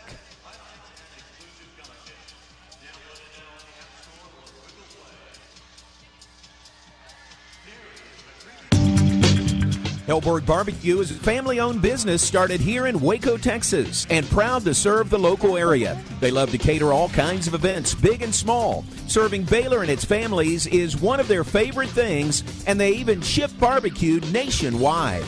Check them out while here in Waco or online and support one of Waco's local barbecue restaurants, Hellberg Barbecue. Salt, pepper, and a whole lot of prayer. You hear that? That's the sound of Pepsi Zero Sugar, the better tasting, more refreshing Zero Sugar Cola. Listen to that endless pour. Pure refreshment. If it sounds this good, just imagine how it tastes. Oh yeah, so good. Pepsi Zero Sugar. Let your taste decide. Hey Baylor fans, Baylor softball season is currently underway. Come be a part of the action at Getterman Stadium all season long with single game tickets. With general admission tickets starting at just $8, there's no better way to enjoy elite college softball. And if you're coming with friends or family, group tickets are available for $5 each. Get your Baylor softball single game tickets now at BaylorBears.com/tickets.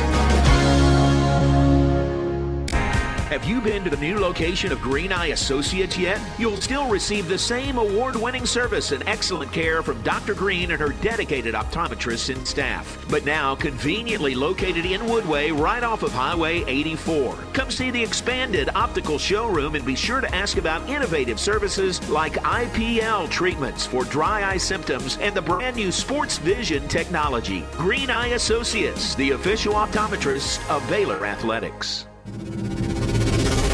You've been listening to the Nissan Halftime Show on the Baylor Sports Media Network. Brought to you by TFNB, the official local bank of Baylor Athletics. Texas Farm Bureau Insurance, championship partner of Baylor Athletics. Visit Texas Farm Bureau Insurance online to find a local agent today. Nissan, innovation that excites. Libman, America's trusted brand name in cleaning. Premier ER and Urgent Care. Feel better now. Stay tuned as we get set for the second half action with the Baylor Bears as we rejoin Derek Smith live from Courtside, bringing you the second half of action and more.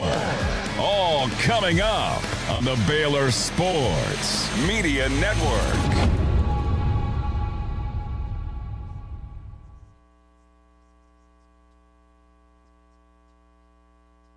Second half, and Baylor finds itself down by 12. It had been worse, so I will take a 12-point deficit at this moment. It's Colorado 37 and Baylor 25. About to begin that third quarter, and here is the voice of Baylor women's basketball. It's Derek Smith. It's not the best the voice has ever been, Lori, but we'll see if we can. You and me can do our part for a comeback tonight. Oh, we will certainly see. You know, I was looking at what Coach Nicky was talking about in the pregame show. Protect the ball, paint touches and offensive rebounds, screening, spacing, paint touches, shooting threes. That all sounds like a plan to get the Bears back in this game. I think once they see a few drop, again, it just becomes contagious with this team. But it will start on defense here. Colorado has the ball to begin the third quarter. They've got their original starters out there: Masagayo, Walker, Dutah, Betson, and one other out there that we'll tell you in a moment. That is Mackerlane. Mackerlane moves to the center of the floor. Baylor's original starters out there as well. They didn't play many of them for the last few minutes of the first half. 8 seconds to shoot. Walker has the ball knocked away. Drives to the top of the arc with 6, with 5. Gets inside, puts up a tough mid-range and misses. Rebound, though, chased down by Colorado. They're going to get another look at it. Baylor had a really good defensive 30. Masagayo, top of the key, puts it on the floor, cuts inside and rolls it in. That pushes the Colorado lead to 14, 39-25. And then Baylor turns it right back over an unforced error.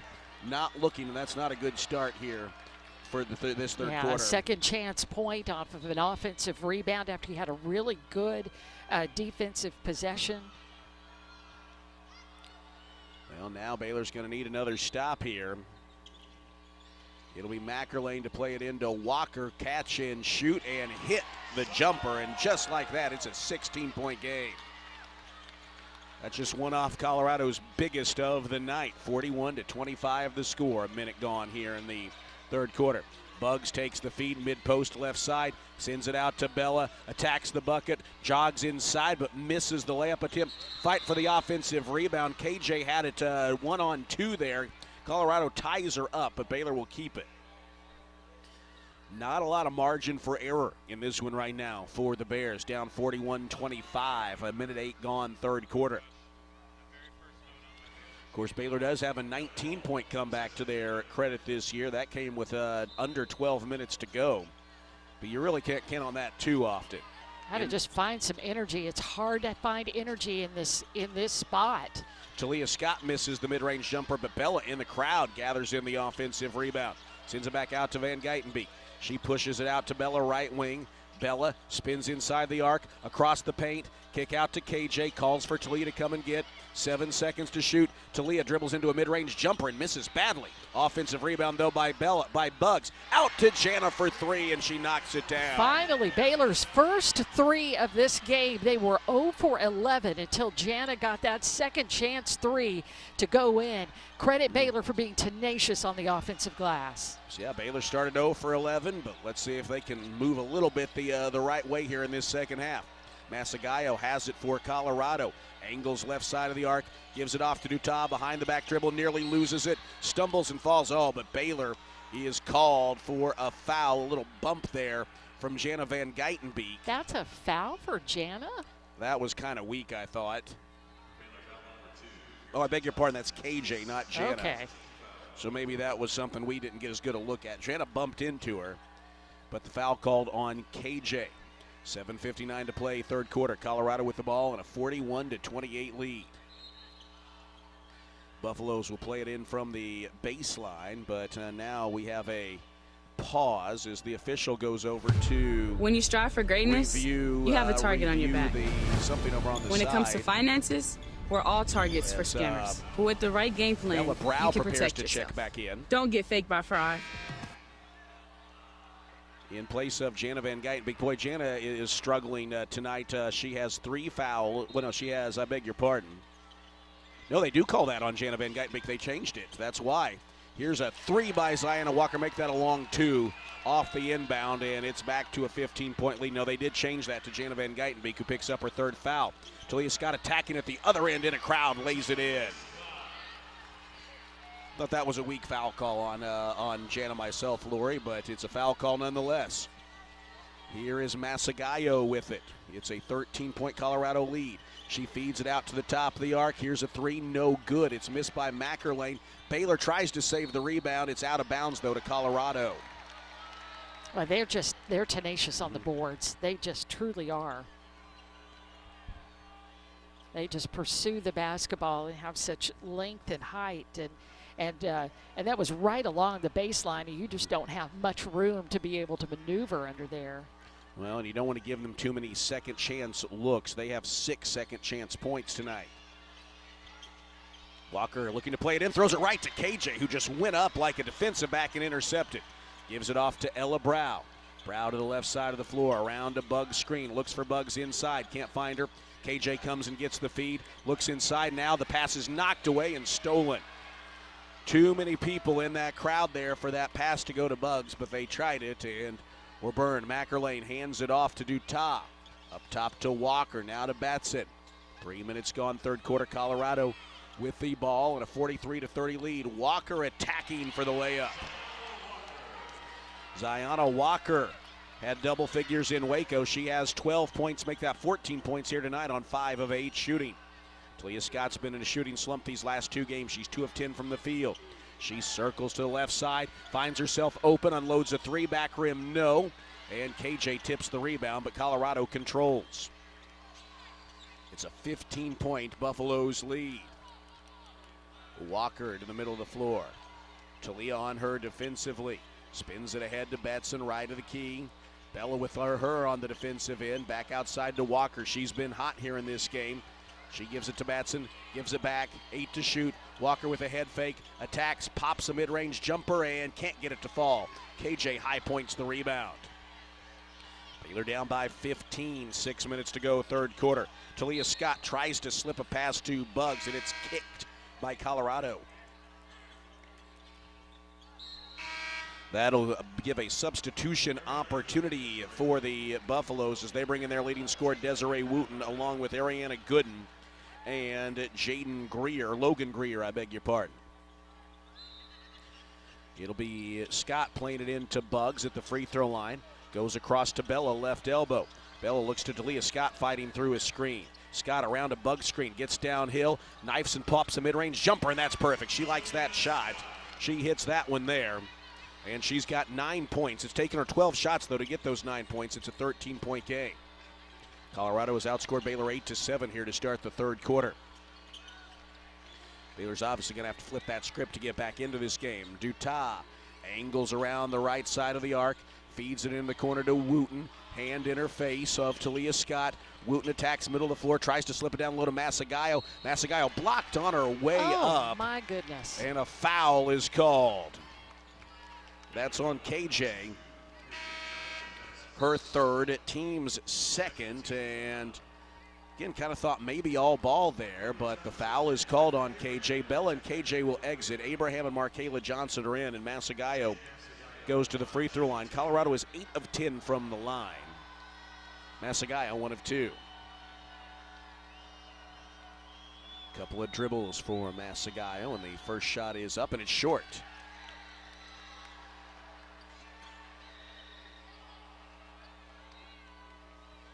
Here in this third quarter, Baylor is 3 of 7 from the field. Colorado 4 of 7, 0 of 1 from the line. One more free throw coming for Masagayo, and that's in and out. And Abraham cuts in front of Dutas for the rebound. All right, that's an opportunity here to see if Baylor can score consecutively from the field. They have not been able to do that this entire game. Ella Brow finds herself in trouble. Feeds a pass, though, to Buggs, who misses the layup attempt. Offensive rebound. Abraham misses the putback. Colorado comes away with it. Now Wooten in transition, running into the front court. Feeds it to Dutas, nearly loses it, so they slow it down. Now 4:52 to play, third quarter. It's a 45-32 Colorado lead. Wooten has it at the top of the arc. Talia Scott glued to her defensively. Bounces to Masagayo. Masagayo outside to Gooden. Gooden on the drive, kicks it up top, and we've got a whistle. And what's the call? They're talking to Colorado coach J.R. Payne and have not made a call yet. And we've got a timeout. Oh, they had a player injured away from the. Is that what it was? Was Masagayo on the floor there getting up? Well, she was hurt on the. She and Kyla Abraham had collided on the other side. Are they looking at that now? I don't know why they'd stop the play like that, though, unless Masagayo, who was jogged back down the floor, was really hobbled perhaps, but I'm not sure. Well, we've got a immediate timeout. We will take it as well and come back and sort things out. Baylor is down 45-32. The 2025-26 women's basketball season is presented by Central National Bank, proudly serving Central Texans in Waco, Temple, and Austin. Bank different. Bank Central, Central National Bank. Bears down 13 halfway third quarter, on the Baylor Sports Media Network.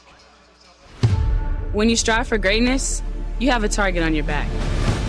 When it comes to finances, we're all targets for scammers. But with the right game plan, you can protect yourself.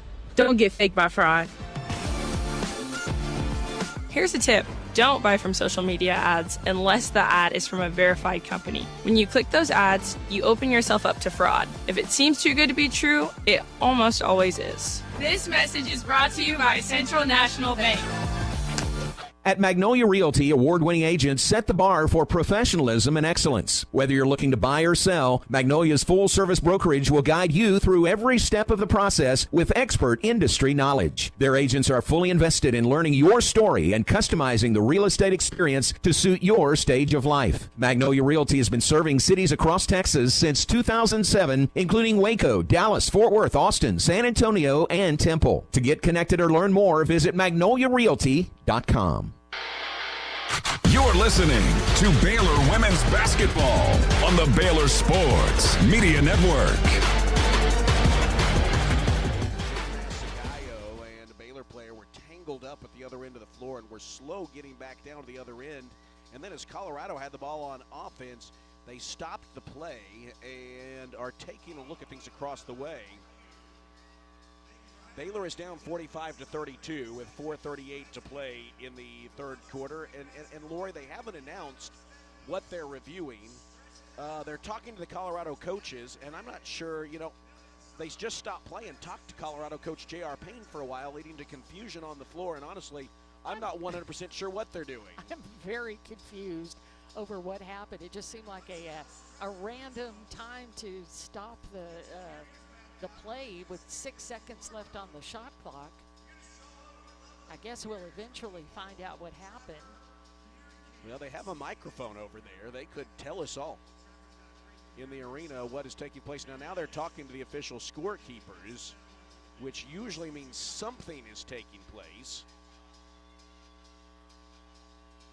Baylor's been outscored by Colorado 8-7 in this third quarter, and down by 13. They're going to have to flip the script.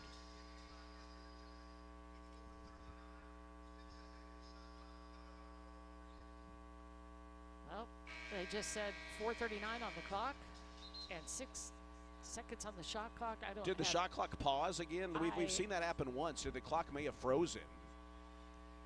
But that would make about as much sense as anything. That would make a lot more sense. But this is just so key for Baylor here with 6 seconds on the shot clock.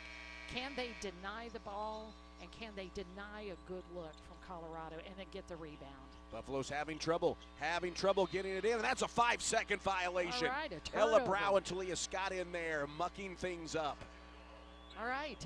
Hopefully that just can spark the Bears. They've just got to find some sort of, again, just energy. There's not a lot of energy in the building right now. You're just going to have to find it. Ella Brow, middle of the floor for the Bears. 4:28 to play in the third. Brow fakes a shot, drives inside, dishes it off to Buggs for the layup, and the foul. A chance at a three-point play. Boy, what a play from Ella Brow to put the ball on the floor. She just drove the lane and found Buggs, who finished and threw contact and has a chance at a three-point play and an opportunity for Baylor to get within 10. Ella Brow with her second assist. Buggs now with 4 points for the Bears. That foul is on Jade Crook, her first, and that is the first on Colorado here in this third quarter. Buggs a couple of careful dribbles. Free throw up, and it is good, and it is a 10-point game. Baylor has held Colorado without a point for about 2.5 minutes now. They play it into Wooten, who slips it back to Greer. They break Baylor's press in the backcourt as Wooten gets downhill, dishes it off down low to Crook, who is met by Abraham, blocks the shot out of bounds. They had a play design they thought was going to result in a layup, but Kyla Abraham, attentive, stays inside, blocks the shot, and something made the Bears laugh down there underneath. Well, I'm glad to see that. Smile, energy, whatever it is. This is the first time, Derek, that Baylor has scored consecutive points. I mean, not free throw line and in buckets, but a 5-0 run for the Bears. Colorado brings Walker back in off the bench. They play it into Wooten. Wooten has the ball taken away by Markayla Johnson. She goes to the floor, and they tie her up, so it's going to stay with Colorado, but that'll reset the arrow. Good hustle there by Markayla. Yeah, we've seen Baylor poke the ball out a lot more than Colorado has poked the ball out for Baylor. It's a 10-point game, 45-35, 4:08 to play third quarter. Inbound to Zion Walker. She races to the top of the arc, surveys the scene, floats it to Greer, left edge, 8 to shoot. Walker has it, 5 to shoot. She is triple teamed, feeds it outside to Wooten. Wooten gets downhill, steps into a jumper, and knocks it down at the shot clock buzzer. Wooten with now 15 points to push the Colorado lead back to 12. 3:44 to play third. Here's Talia Scott taking the feed, top of the arc. Abraham sets a screen. Talia steps into the jumper. It's too strong. Fight for the rebound. It's loose on the floor. Wooten comes away with it. She's off and running. Knifing to the bucket. Tries a behind-the-back pass. And, oh, my goodness, Colorado has a chance at a three-point play. Every bit of that play nearly went awry for Colorado. They pushed it up on the side of the rim, and it fell through as they were fouled. Well, not only has Colorado been good, but they're a bit of luck, as that play just was kind of spinning out of control, and they somehow end up with a chance at a three-point play. Dariana Littlepage Buggs called for her third foul and the team's third. And just like that, Lori, after Baylor cut it to 10, Colorado can push it to 15 again, and they do as Greer completes the three-point play. That is what we've seen in just about all of these games here at the Big 12 tournament. Especially if somebody gets up to a big lead, you have to work really hard to get back into it.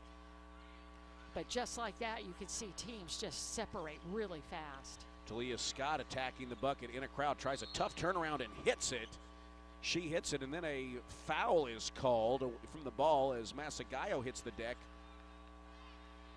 And who is that foul against? Is that against Abraham? It's against Abraham. Hopefully that came after the bucket. Yes, the bucket counts. I thought I heard the whistle blow after that bucket went through, so. And then Abraham is called for the foul, her second in the team's fourth. That makes it a 50-37 game with 3:10 to play in the third quarter. Colorado basketball, so the foul does come after the made bucket by Talia Scott. Scott with 9 points on 3 of 13 shooting. Here's Walker attacking for Colorado. Spinning it outside to Greer once again. Now to Wooten. Wooten has 15 points to lead all scorers. She wants to attack Talia Scott, now angles to the left side of the arc. Gives it off to Walker to the free throw line. Has a little room for a jumper. Back rim, no. And a foul called on the Bears on the chase for the rebound. And that's Ella Brow away from the ball. Yep, that's Brow's first and the team's fifth, and that's going to send Colorado to the line.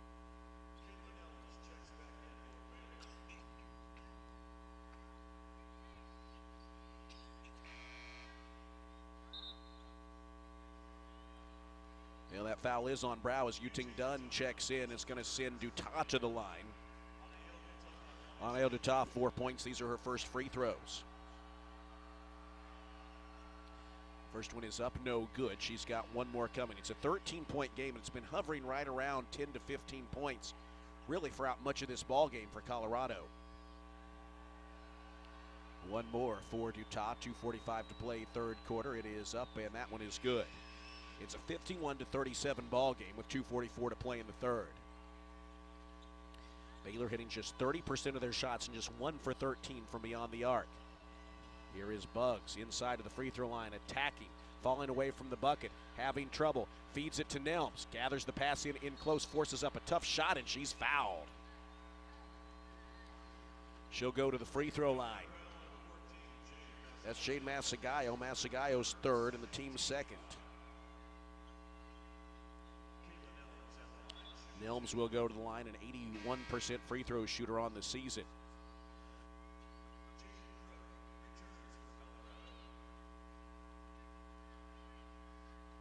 Well, we can't overstate just how important free throws are right now. Every scoring opportunity for Baylor. And she misses the free throw. One more coming. Baylor now 10 of 14 from the line on the game. She'll try to convert the second, and it's too strong. Dunn grabs the offensive rebound, though. Has it knocked away from behind, then ties them back up. A jump ball is called. That's good, because it's in Baylor's favor after the last tie-up that Markayla Johnson had. So Baylor will get the basketball back. 2:24 to play third quarter. Baylor will play it in from the baseline. It'll be Brow to trigger the inbound. Jana Van Geitenbeek on the bench. She's picked up 3 fouls. Brow lobs it into Scott, who hands it back to Brow. Maybe a season high in minutes for Brow. She bounces it to Scott, open for 3 in the corner, and she knocks it down. Well, that gets the Baylor bench on its feet. There hasn't been a lot to celebrate offensively, but that there, a good look at a 3, cuts the lead to 11. Yeah, and another assist from Ella Brow. That is her third of this game, and that one was a great find and some space for Talia Scott over in the corner. Here is Colorado with the ball being knocked away, stolen by the Bears. Talia Scott comes away with it. Baylor could cut it to single digits. Talia for 3, and it's no good. Rebound knocked to the floor, picked up by Dunn, bounced out to Buggs. passes it outside. Here's Talia Scott. Extra pass in the corner. Done for 3, and it's off the mark. Oh, she had a great look at a 3 and missed badly. 3 just hasn't been there much for the Bears today. 2 of 15. 90 seconds to play here in the third quarter. Wooten. Well, I'll tell you what, if Colorado hits a shot here, that'll be a tough swing there after Baylor had a good look a moment ago. Wooten wants to attack. Getting downhill, gets right to the bucket for the layup.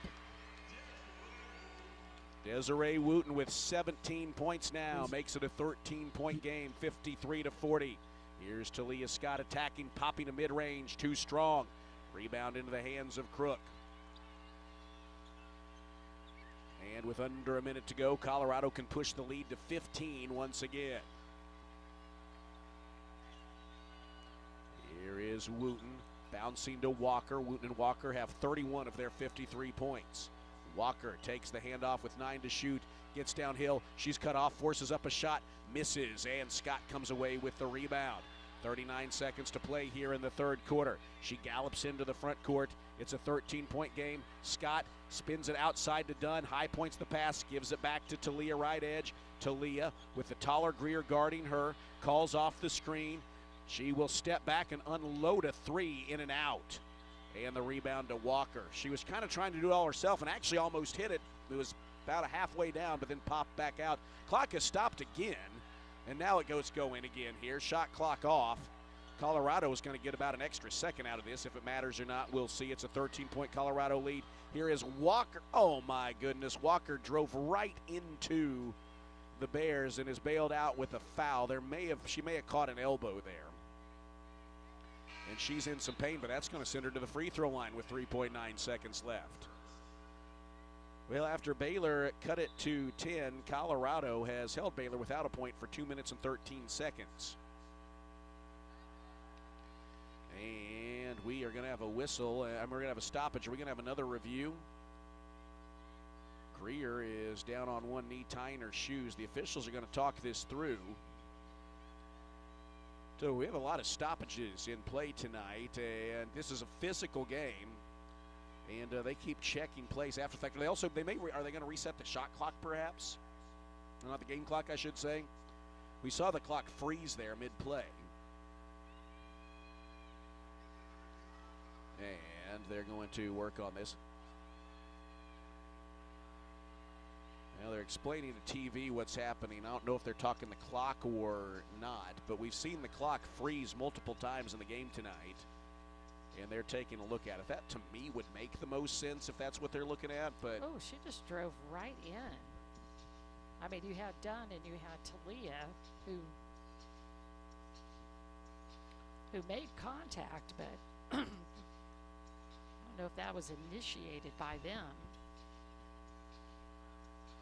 I mean, you drive between two players, you might get. Yeah.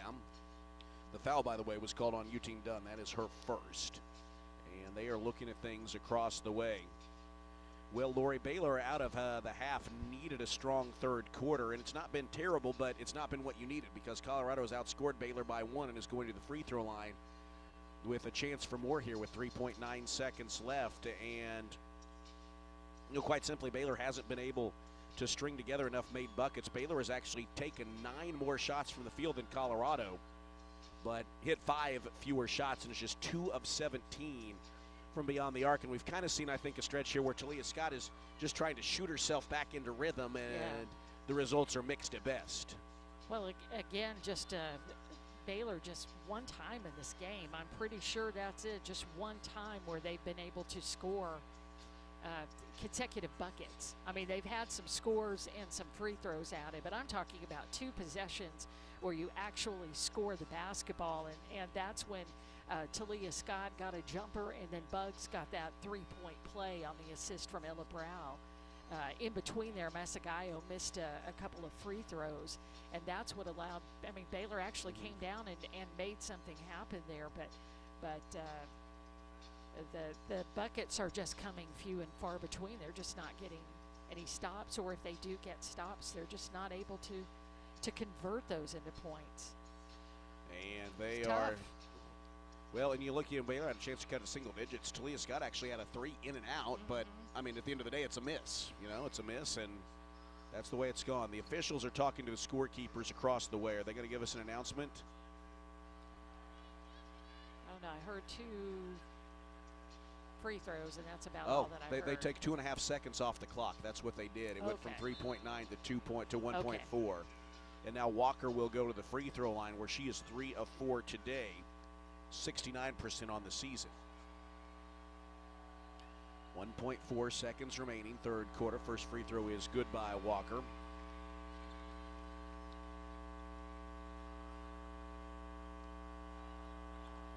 she'll have one more coming. It's on the way, and it's in and out. Dunn collects the rebound, and we enter the fourth quarter here in Kansas City. Baylor down by 14, 54-40, needing a big comeback in the final 10 minutes to keep their 2026 run here in Kansas City going. We'll take a timeout and come back with more after this. I want to say hello to everyone watching on the Courtside cam, though. Brought to you by NextLink, reliable high-speed internet for your home or business. Colorado 54, Baylor 40, and we'll be back after this on the Baylor Sports Media Network.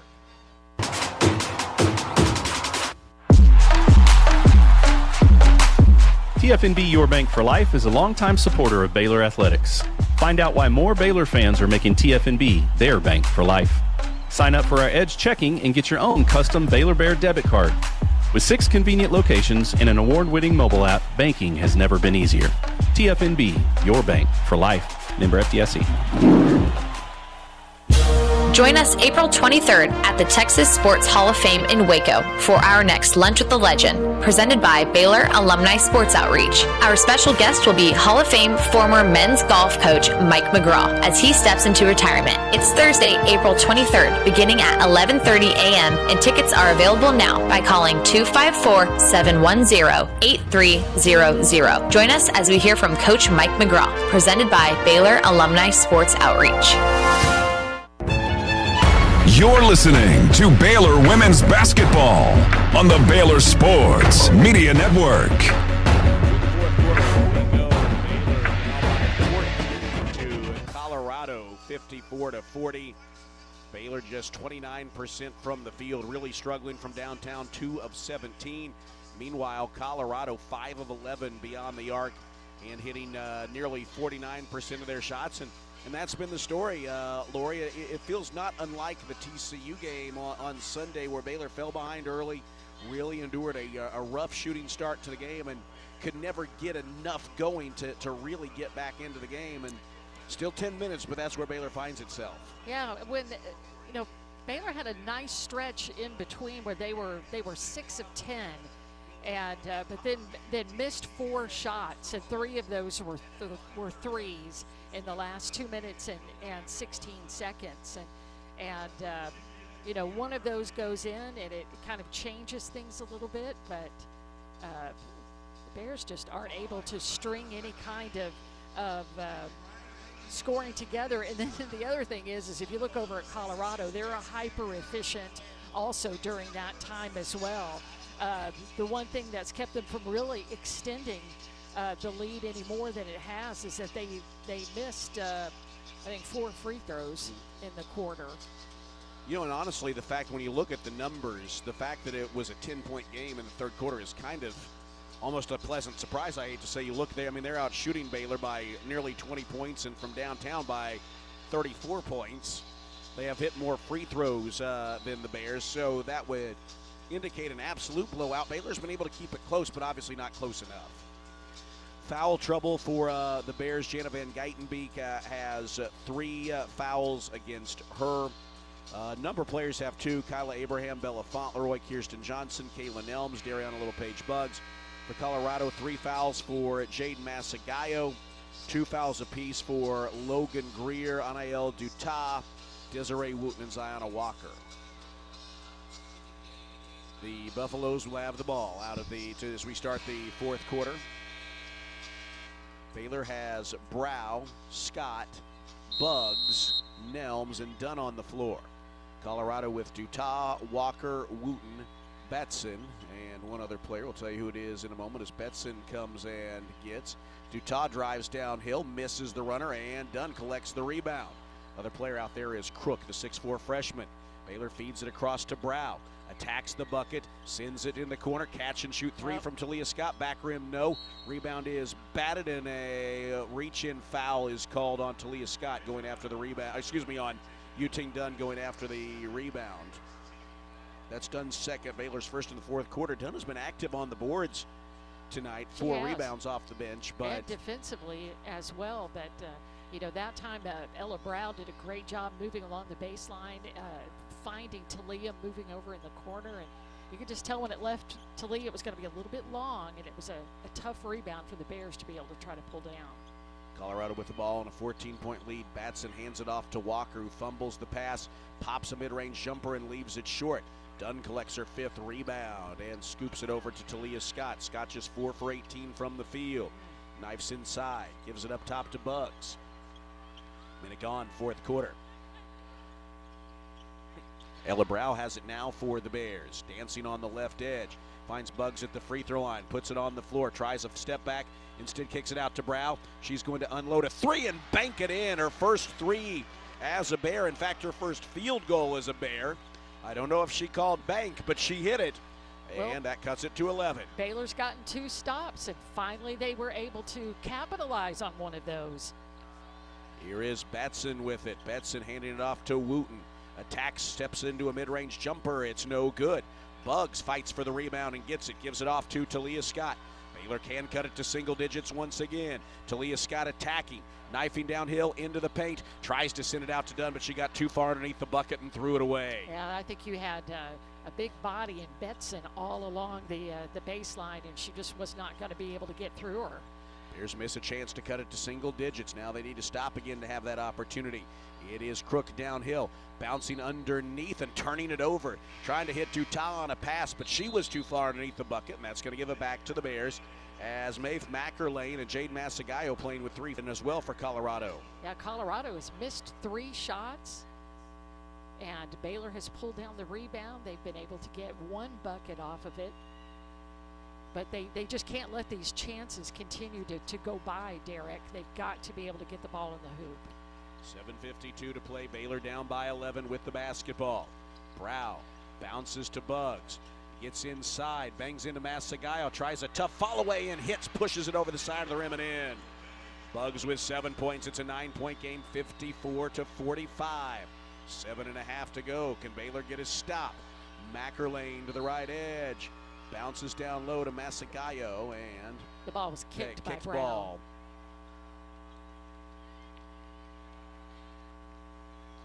Appreciate that, Loria. ESPN has helpfully stationed a tight end-sized cameraman right in between us and that side of the floor. 7.5 minutes to go.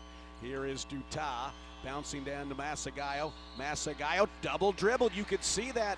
Kaylin Elm stayed with her, and now Colorado calls a timeout. J.R. Payne not messing around. She realizes that Baylor has a chance to get back in this game, and she is calling a timeout here. Yeah, a little bit of energy. The crowd is up. The band is playing, and you have forced Colorado to take a timeout, and you will have the basketball when we come back after Baylor got it within 9 points. That move from Dariana Littlepage-Bugs was a thing of beauty, and it's because she recognized what was happening when two defenders left over and went to the right side. She was able to, again, as Coach Nikki says, you got to find that space. She maneuvered against those 2 Colorado defenders and got that ball just a fall in off the paint. So we'll see what Baylor can do. Can you continue to take those tiny bites of that elephant and see if you could get back into this basketball game? The 2025-26 men's basketball season is presented by Central National Bank, proudly serving Central Texans in Waco, Temple, and Austin. Bank different.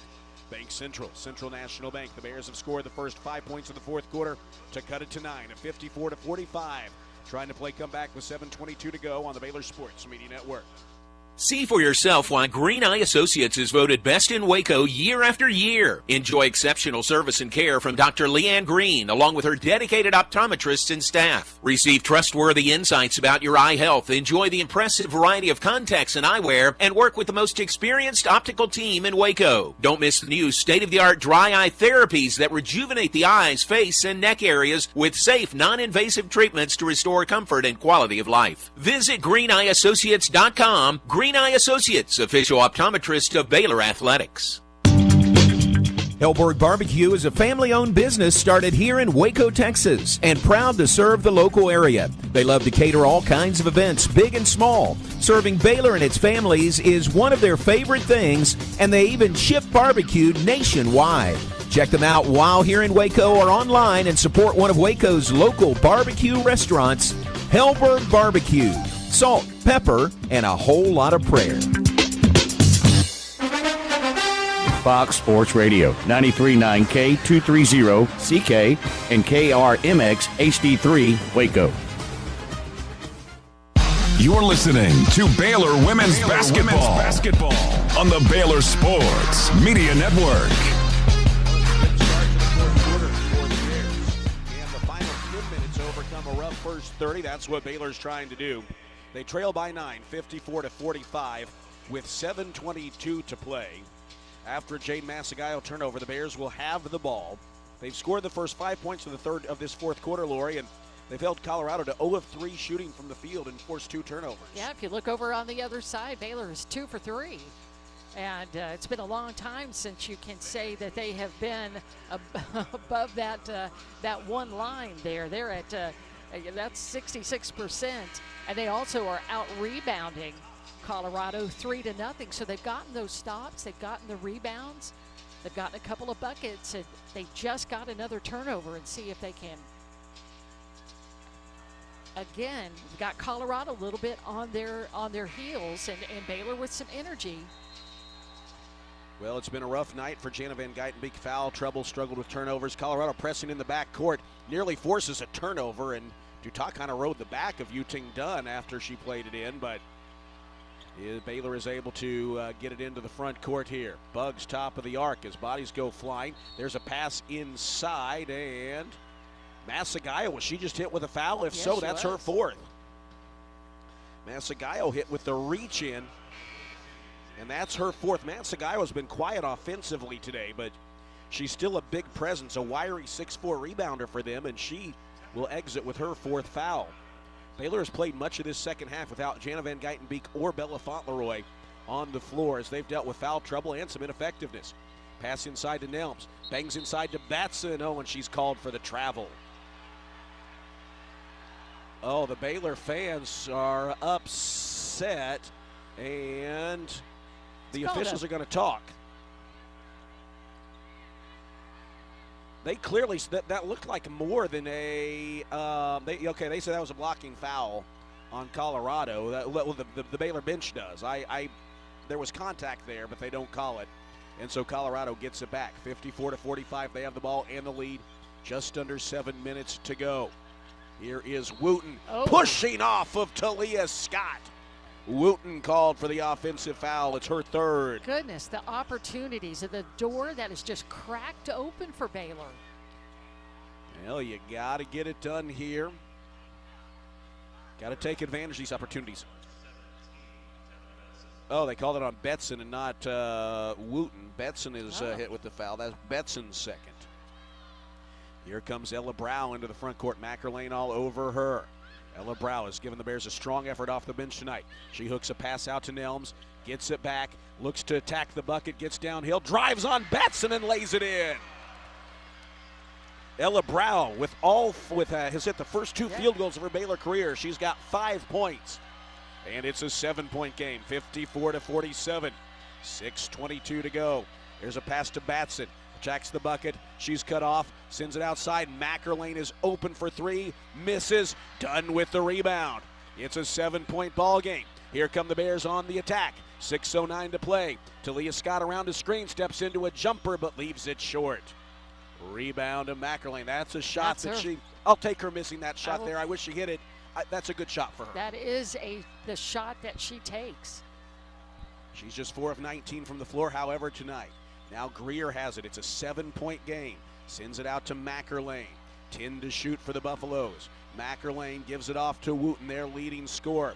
Wooten wants to attack with 6, with 5, with 4. Inside the paint, pops a tough jumper and misses. Long rebound there. Grab chase down on the baseline by Bugs. Here come the Bears once again. 5.5 minutes to go. Ella Brow bounces to Bugs. top of the arc. Angles left side, hands it off to Dunn. Dunn looking for some room, feeds it inside to Nelms. Good position inside, and she's fouled and will go to the free throw line. She gets a friendly bump from behind by Dariana Little-Page Buggs. Boy, you need these free throws. Baylor has been good from the line this year at 75%, but they are just 10 of 15 tonight. Kyla Abraham and Jana Van Geitenbeek will exit. And will enter, and Bella Fauntleroy will check in as well. Ella Brow gets a big hand from the Baylor crowd, so well deserved.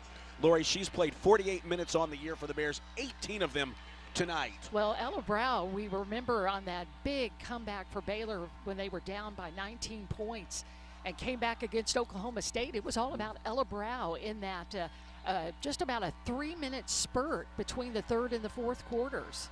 Nelms misses the first free throw. She's got one more coming. That foul, by the way, on Betson is her third, and it's the team's third. Can you get one of the two as Nelms puts up the second no good. Oh, missed opportunity there, and Masagayo grabs the rebound. Baylor just 10 of 17 from the free throw line today. Nelms is 0 for 4, and that was a prime opportunity. She's a good shot from there. Those were just tough. 7-point game, halfway exactly now through the fourth quarter. Masagayo back in, playing with 4 fouls. Spins it outside to Woot. She's going to try to make something happen with 10 to shoot. Sees a lane to the basket, attacks and uses the glass to drop it home. Yeah, that's the first basket that Colorado has scored. They were 0 for 5 until that one finally went through. It's a 9-point lead once again. Van Geitenbeek finds Buggs top of the key. Knifes down the left side of the lane, maintains her balance and rolls it in. 7-point game once again, 4.5 to go. Now Baylor pressuring in the backcourt. Colorado plays it into Dutas. Baylor playing with the original starters out there again, except with KJ out and Nelms in. 4:20 to play. Colorado trying to milk some clock here, up by 7. They've hit just one field goal in this fourth quarter, but Baylor, who's been behind by double digits much of the game, can ill afford to give up many more. Here is Walker with 8 to shoot, tries a fall-away jumper and buries it. That's a tough shot that she just hit. She has 17 points. She and Wooten have combined for 36 of their points. Talia Scott tries to answer and does with a fall-away jumper. But the time to trade buckets has just about gone away. Under 4 minutes to go. It's a 7-point Colorado lead. 58-51 with 3:45 to play. Here is Walker. Boy, they're draining clock every possession now. They're trying to squeeze the life out of the basketball almost. It is Greer. High right side. 10 to shoot.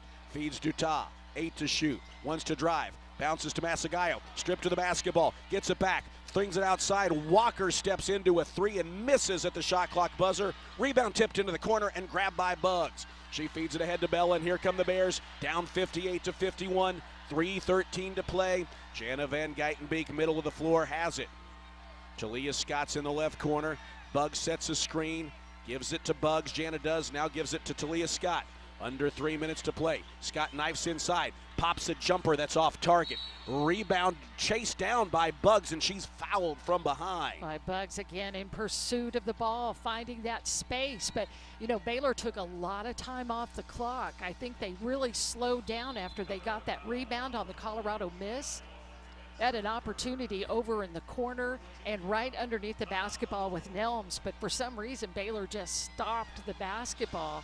Took a lot of valuable time off the clock, but thank goodness Buggs was right there to try to pull down that offensive rebound. Stops the clock, and Baylor will again have the basketball back. That foul is on Ziona Walker. It's her third, the team's fourth. Baylor will have it with 2:56 to go, down 58-51 here in Kansas City. Timeout on the floor. We'll take it and come back for the final 2:56 after this on the Baylor Sports Media Network. We don't just build trucks. We build something that's meant to last. That's why the 2026 Toyota Tundra isn't just built in Texas. It's built by Texas. Every line, weld, and seal, shaped with the pride, heat, and strength that only Texas really knows. The Tundra is built to tough it out and to take it easy. Built to carry tradition and to make new ones. Built to roll with the punches and to go the distance. Built stronger, built louder, built here. The 2026 Toyota Tundra. Built in Texas, driven everywhere. Test drive at your local Toyota dealer or visit Toyota.com today. Toyota. Let's go places. Feature availability differs based on trim. See Toyota.com for details. You're listening to Baylor Women's Basketball on the Baylor Sports Media Network. On a tough offensive night for the Bears, they're trying to play comeback. The margin for error is slim, but they're making it interesting. They've outscored Colorado 11-4 here in the fourth quarter and have cut that lead to 7 at 58-51. Baylor will have the ball out of the timeout here, Lori, and for a team that's missed some free throws and given the ball back to Colorado right now, you can't do that anymore. You cannot. I mean, your margin for error is so slim right now.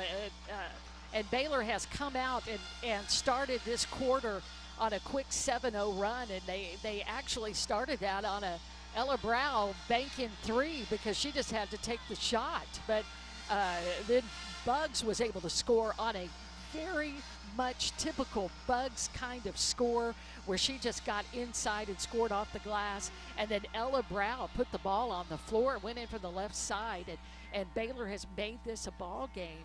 They got it within 7 at that point, and since then they've been trading baskets with Colorado and have missed a couple of free throws in there. So you've just, with the basketball back because of Dariana Littlepage Bugs just going in the middle of the Colorado trees and trying to pull down that rebound.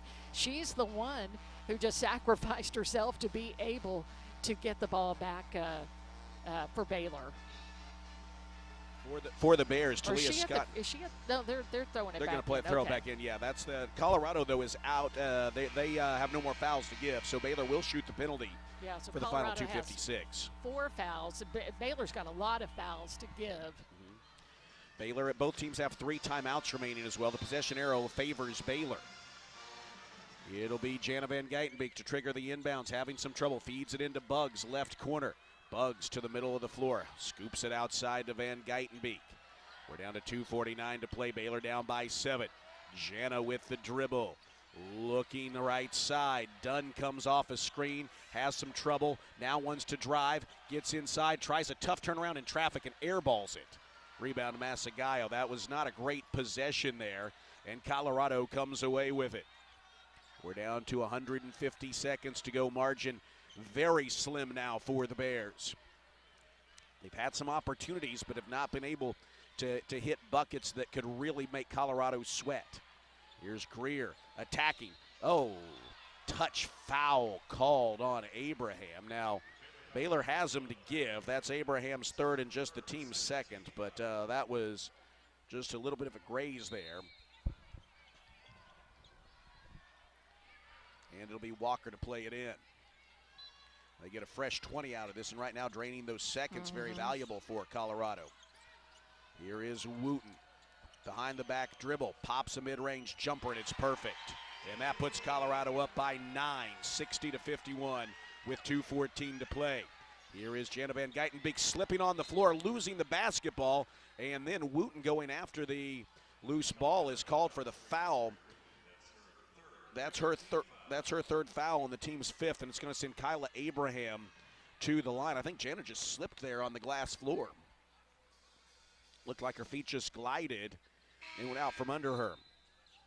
It'll be KJ and Bella Fauntleroy to check back in. Bella is in for Dunn, and KJ will check in for Abraham after the free throws. Abraham 1 of 2 from the free throw line.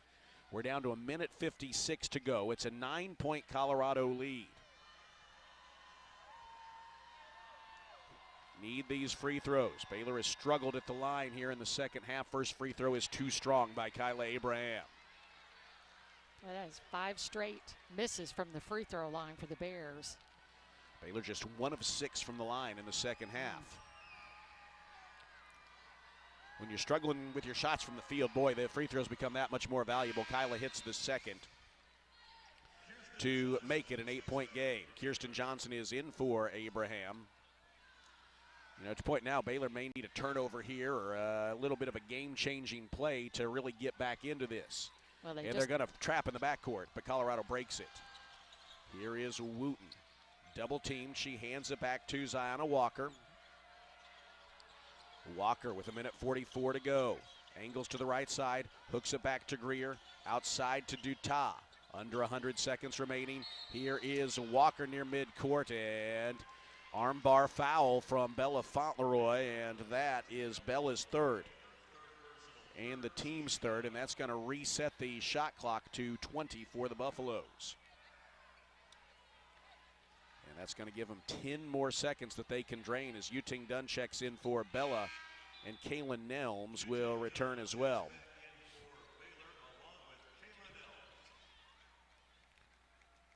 It's an 8-point Colorado lead, 60-52. Wooten to play it in and bounces it to Walker. Near midcourt, back to the basket. Talia Scott on her. Eyes on the basketball. Walker bounces ahead to Wooten. 10 to shoot. Wooten attacks the bucket, throws it up and off. Offensive rebound, though, by Greer. Has her put back attempt blocked. Talia Scott comes away with it. 1:20 to go. Baylor needs a bucket quickly. Talia Scott around a screen. Gets inside. Retreats. We're down to 1:10 to go. Pass to Van Geitenbeek. Jana to the free throw line. Knifes inside. Has her shot blocked out of bounds. It'll stay with the Bears. We're down to 1:07 to go. Yeah, that's where you needed Talia Scott to be able to drift over there in the corner. I think that was a tough angle for Jana to try to take. Well, Coach Nicky will call a timeout with 1:07 to go and draw something up. The Bears have 2 timeouts remaining. Well, she'll see if she can get the Bears a good look here quick. We've seen some comebacks in this tournament. Kansas State has done it twice. And even today, though they ultimately lost, Oklahoma State came back down 5 with under 30 seconds to go. So we've seen a little of that, but you need a bucket here quick with 1:07 to go. You do, and Baylor, again, with some precious time off the clock when Colorado just stays on you, and they know that you're going to try to you'd rather have the 3 than the 2, and so they're denying the 3 ball. But also Baylor's got to make sure that they know when guards are moving inside, they've got to be able to drift open to where the guards can see them. There were some opportunities there. Jana will play it in out of the timeout, feeds it up top looking for Dunn, and it's tapped away by Dutas and stolen with 1:04 to go. Well, that may just about do it there, as with 1 minute to go, Jana Van Geitenbeek is called for a reach-in foul. Oh, I beg you, if they call it on Talia Scott, I beg your pardon. That is Talia's first and the team's 4th. And Colorado will play it in. Nope, I beg your pardon. Wait. What? The previous play is under review. Well, Baylor, that's only Baylor's 4th foul. That was not a shooting foul. Yeah, don't look at the bonus that's up there because there's been some confusion here tonight. It hasn't impacted the game, but the clock has frozen numerous times. We've had numerous reviews, and honestly right now I'm not sure that they were trying to send Wooten to the free throw line after Baylor still had a foul to give, and that was not a shooting foul. Now I think they're saying they're going to play it in. Although Baylor, again, you're at the point where you're going to try to knock the ball away quickly or still foul. Now the next foul will put Colorado in the bonus.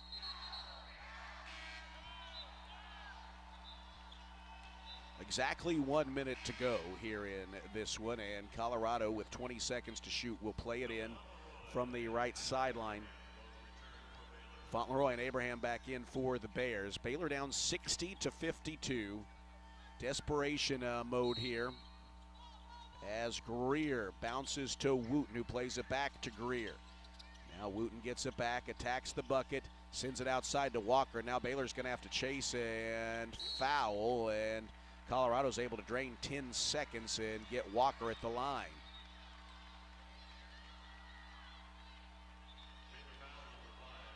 That's on Dariana Littlepage Buggs, her second, and now Colorado is shooting the penalty.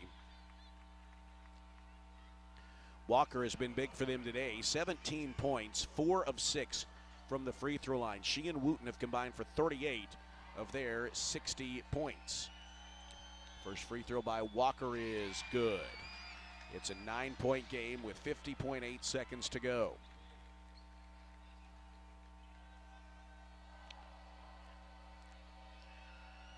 One more coming. It's up, and she missed it. Abraham with the rebound, and a quick timeout called by Coach Nikki.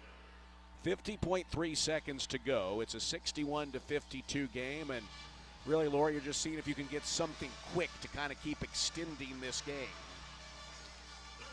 Well, you know, we've also seen under a minute to go in this tournament can last forever, too. When you look up there, Baylor just has 2 timeouts left, but they don't get to take them home at all, so you know they're going to try to use those. Colorado has 3 if they need to use them, but you know, Baylor within 9 points. They were able to get this game within 7 on a couple of occasions. I think 3 different times in this quarter, just not able to they had that 7-0 run right at the beginning of the quarter and had Colorado on its heels a bit, got some turnovers and some misses. They were able to capitalize on some of those, but not on as many as they could have. Inbound out of the timeout to Buggs, attacks the bucket quickly, cut off by Greer. Dishes it down low to Nelms, misses the shot in close. Offensive rebound by Buggs. She's trapped underneath, gets the ball back, and is fouled on the way up. But 12 seconds drain off the clock as Buggs goes to the free throw line. Masagayo called for the foul, and that is it for her. Boy, Buggs again, tenacious. Just wants it so bad and was just, I mean, that is hard for Buggs, and as an outstanding rebounder as she is, to go up against the big players for Colorado and be able to come away with those offensive boards. Betson back in for the Buffaloes as Buggs goes to the free throw line. Buggs is 3 of 3 from the stripe today. Ella Brow back in. Ella Brow's had a nice game for the Bears. 5 points off the bench and a career high 5 points, career high 18 minutes. 38.2 seconds left. Buggs' first free throw is no good. Baylor just has gone ice cold at the free throw line. Now 11 of 20 on the game. Second one is up, and she hits that to make it an 8-point game. Colorado calls a timeout. They're going to design something to try to get it in beyond what you expect to be a trap from the Bears. As I said, the last minute of a game, it lasts forever. Again, you know, also I like this rule for women's college basketball and WNBA and others where you can take a timeout with under a minute to play and advance the basketball. I think it just adds excitement and opportunity to the game. And it also gives coaches a reason to use their timeouts as much as they do, or to hang on to them like they do very strategically. But that will be just, Baylor has just 1 timeout left. Colorado still has 2. Both teams shooting the penalty here, and with 38 seconds to go, the possession arrow does favor Baylor if they can tie up Colorado. It'll be Greer to play it in from the right sideline on Colorado, in Colorado's front court. Greer looking, and feeds it into Betson. Oh, that's a travel. That's a travel, and Betson walked with it. That gives it back to the Bears with 37.4 seconds to go. Glad they blew the whistle, Yes. because we've seen some of those. That one was pretty egregious, though. Still, it's an 8-point Colorado lead. 35 seconds to go. Brow takes the inbounds, gets downhill, looks for a teammate, feeds it outside to Bella, launches a step-back 3. It is short, and the rebound to Wooten. It's just been a tough night shooting the 3 for the Bears. Shot clock is off now, 22 seconds to go, and Bella is forced to foul Ziona Walker. And that's going to just about do it here. Colorado, playing for a spot in the NCAA tournament this weekend, has played well. They come off the mat. They beat a solid Kansas team last night, and now are about to pick up a top 20 win here this evening over the Bears.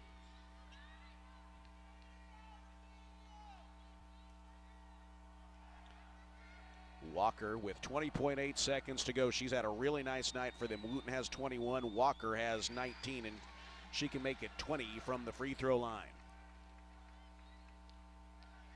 Well, now Baylor will have what will be about a 2-week wait for its next game.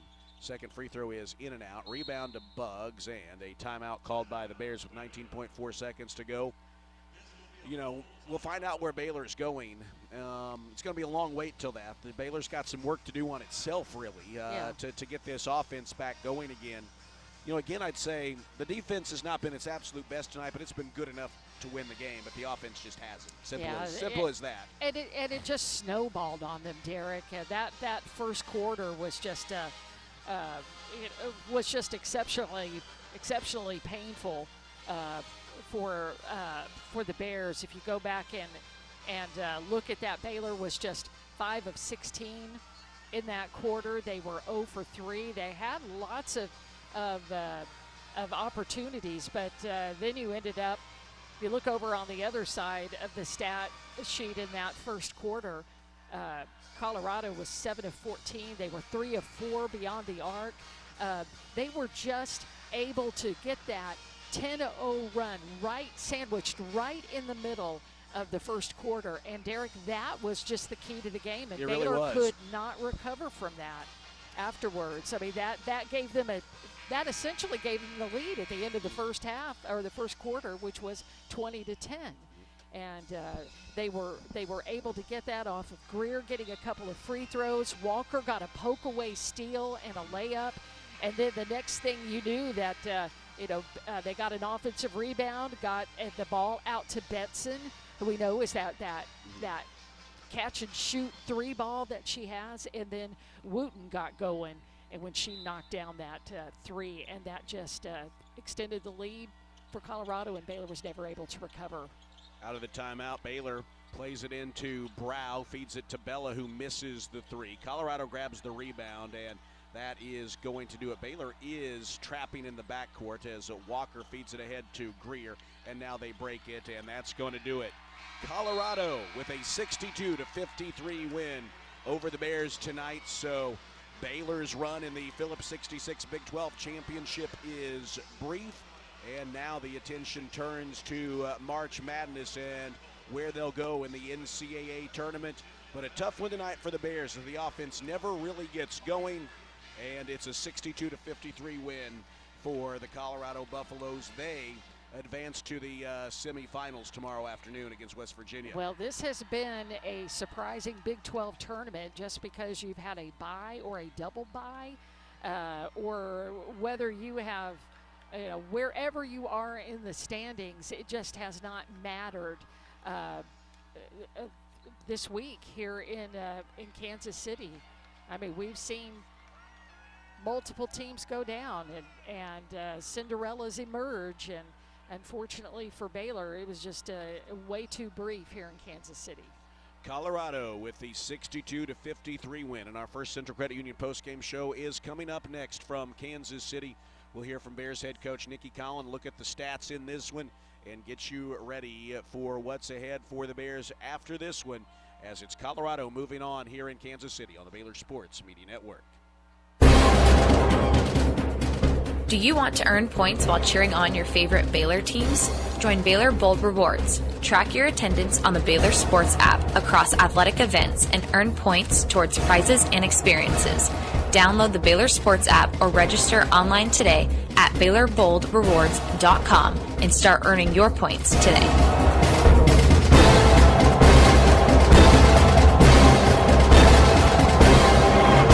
Hi, I'm Jim Turner at Jim Turner Chevrolet in McGregor. As we celebrate our 10th year anniversary, I want to say thank you to all of our customers. Our dealership is more than a business to me. That's why when you come see us for a reliable new Chevy or award-winning service, we treat you like family. Come see our new collision center, now open to serve you even better for many years to come. Enjoy the game, then come see us at Jim Turner Chevrolet in McGregor. Together, let's drive. Looking for a fun night out with family or friends? Head to Magnolia Field at Baylor Ballpark and catch Baylor baseball this season. Single game tickets are on sale now, starting at just $5 for general admission seating. Or stop by the ballpark for $2 Tuesdays, featuring discounted concession items plus $2 off general admission tickets. Grab your seats now at BaylorBears.com/tickets, and we'll see you at Baylor Ballpark. When you strive for greatness, you have a target on your back. And when it comes to finances, we're all targets for scammers. With the right game plan, you can protect yourself. Don't get faked by fraud. Here's a tip. Never deposit someone else's money into your bank account. Scammers will send you money or overpay you and then ask you to refund a portion of the money back to them. This is a scam. This message is brought to you by Central National Bank. This has been live coverage of Baylor women's basketball. Now it's time for the First Central Credit Union post-game show. Brought to you by Texas Farm Bureau Insurance, championship partner of Baylor Athletics. Visit Texas Farm Bureau Insurance online to find a local agent today. Central National Bank, proud season sponsor of Baylor women's basketball. Nissan, innovation that excites. Libman, America's trusted brand name in cleaning. Premier ER and Urgent Care. Feel better now. Stay tuned as we break down the game. Listen to highlights, talk with Coach Colin, players, and more. All coming up on the Baylor Sports Media Network.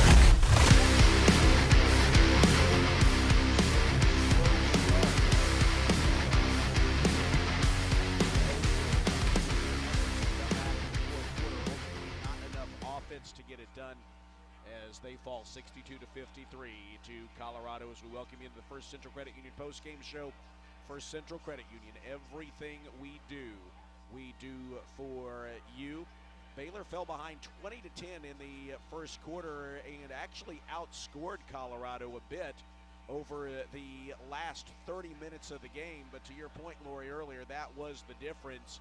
In this one, Baylor outscores Colorado, in the final three quarters by just 1 point. But it was that run that you said that was the difference in the game. And I think very clearly as we look forward to what's ahead for the Bears and wonder where they'll go in the NCAA tournament, where they'll be sent by the NCAA a couple of weeks from now, the ability to get the offense back on track, whether that's Talia Scott refinding her shooting rhythm, or whether that's just others stepping up, is really going to be key to how far they're able to go. That is true. And one thing that is good about the NCAA tournament is that you can say, all right, we are tired of playing. I mean, this has been a long season. You've played so hard in the Big 12 Conference. It's been such a battle for everybody, all 16 teams in this league. And, you're finally, you have a chance to say, all right, y'all, good luck. We just don't have to play each other anymore. And I think I've seen that throughout the entirety of watching Big 12 women's basketball. You're just ready to move on. And that's one thing that can be positive. It can be palate cleansing, if you will. But Baylor's just they've got to find that spark. And it was just hard to find that spark. I think you got a little bit of that from Ella Brow and from Bella Fauntleroy.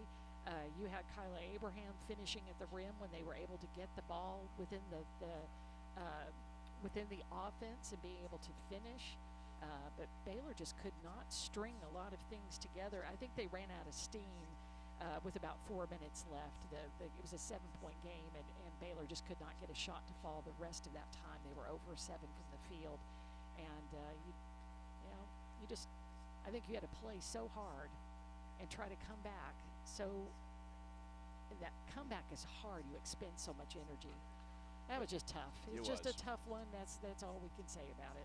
Colorado gets a combined 40 points from Desiree Wooten and Ziana Walker, 40 of their 62 points tonight. We'll take a timeout and come back with more of the First Central Credit Union postgame show everything we do for you. Back after this in Kansas City on the Baylor Sports Media Network. Bluebonnet Health Services has been caring for Central Texans since 2004. Bluebonnet is locally owned and operated, which allows them the most interaction with patients each and every day, promoting compassionate care and integrity. They provide hands-on attention to their patients through a staff with years of experience. Bluebonnet Health Services provides home health care, supportive care, and hospice. Remember, it's your health, your choice. Ask your doctor for Bluebonnet Health Services. When you strive for greatness, you have a target on your back. And when it comes to finances, we're all targets for scammers. With the right game plan, you can protect yourself. Don't get faked by fraud. Here's a tip. Don't click on links in emails and text messages. Scammers send emails and texts that look real, saying there's a problem with your account or your order. Don't click. Don't do it, ever. Instead, go directly to the company's website and log in there. This message is brought to you by Central National Bank.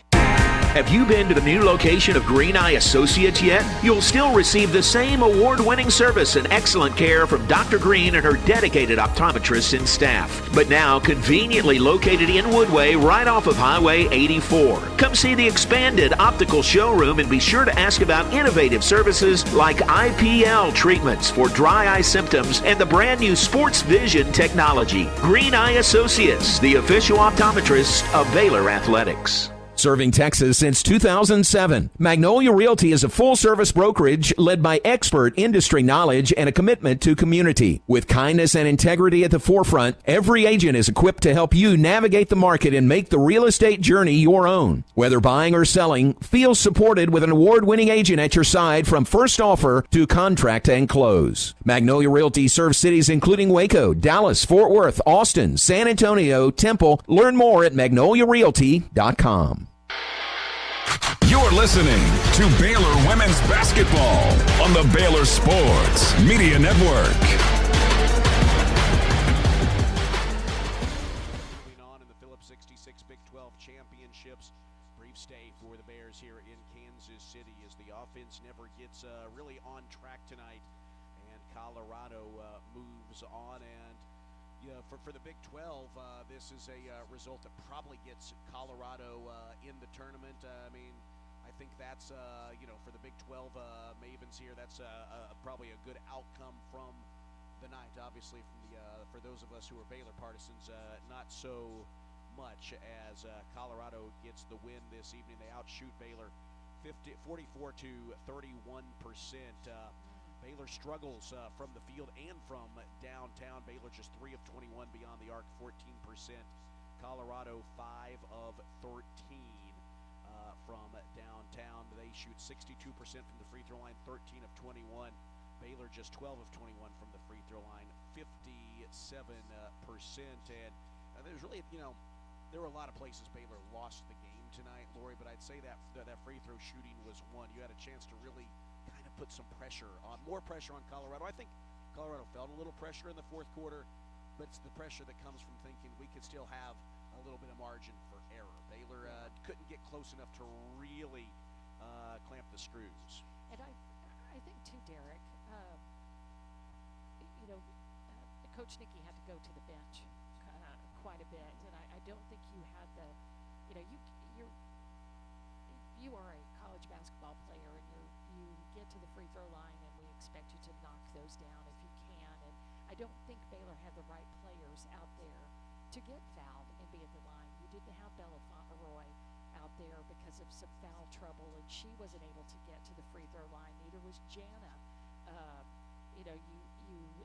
Talia is always the one who is so good at being able to, pick her way through a crowd and get fouled and get to the line. She was only able to get to the line 4 times tonight, and one of those was because of the a flagrant foul that was called on Colorado, and so she only had earned 1 trip to the line just herself, and that's not the way that Talia Scott plays. And I think all of that, as we've said before, just it snowballed on Baylor, and it wasn't until the fourth quarter that they could get this within a single-digit game. It was just too tough tonight. Well, you have to acknowledge too, I think right now the starting is in an offensive slump right now. You know what I mean? I think there was a good game against Kansas State, but been in a bit of a slump really over the last couple of weeks that they're going to have to get out of. I mean, good news is you got a couple of weeks to to work your way out of it, and going to get to spend some time working on yourself, and that could be time very well spent because right now, Talia Scott has struggled, and right now she probably kind of to her feels like she has to do it all because you need someone else to step up, and Baylor has players who are capable, but you didn't really get that tonight, and as such, you've got your first losing streak of the season. You think about Talia as well. This is her first full season of basketball for a team, and not saying that's the reason for just the lower efficiency in her shooting. She is an incredibly talented player, and Baylor's really had to learn. All of Baylor's players have had to learn how do you play with a high volume scorer like that, a high volume shooter, and I think Baylor found its rhythm with her, and so did Talia. But again, you cannot put it all on one's shoulders. To your point, Derek, because you look at what did Colorado do? It wasn't one player; it was two players. Yeah. And what did we see against TCU? We've seen Suarez and Miles. You get that second and third players who comes through, and tonight it was just an absolute struggle to find somebody else who was able to put the ball in the bucket. It's just it's a bit stunning to look at that box score. This was just very unlike Baylor, and just not a good time for everybody to really struggle tonight. Yeah, Talia Scott now 11 of 43 in her last two games. Some other stats in this one: turnovers. Baylor forced 15, coughed it up 14 times. Now outscored Colorado off those turnovers 13-11. Baylor with a rebounding edge, 37-33. So again, two areas of focus. Baylor actually edged Colorado. Colorado good at forcing turnovers, a good rebounding team. Baylor did better there. Couldn't hit enough shots tonight. Baylor's bench scored 24 of Baylor's 53 points. Colorado scored 32 of their 62. Baylor with 10 assists on 19 field goals. Colorado with 11 on 22.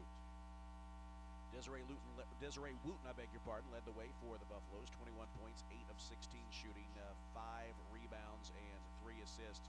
Zion Walker, 19.6 of 14 shooting, 6 of 10 from the line. Obviously, they were the two big stars for them. Logan Greer had 9 points. Anael Dutah had 5. No one else for the Buffaloes had more than 3. For the Bears, 3 in double figures, led by Talia Scott, 14 points on 5 of 21 shooting, just 1 of 7 from beyond the arc. Again, Baylor just 3 of 21 from downtown tonight. Dariana Littlepage Buggs a double-double, her 12th of the year, 10 points, 10 rebounds. Kyla Abraham, 10 points and 6 rebounds. A good game for the Bears off the bench. And again, this was a game that after the starting offense was ineffective, Coach Nicky went deep into the bench. We saw Ella Brow with a season-high 19 minutes, 5 points and 3 assists.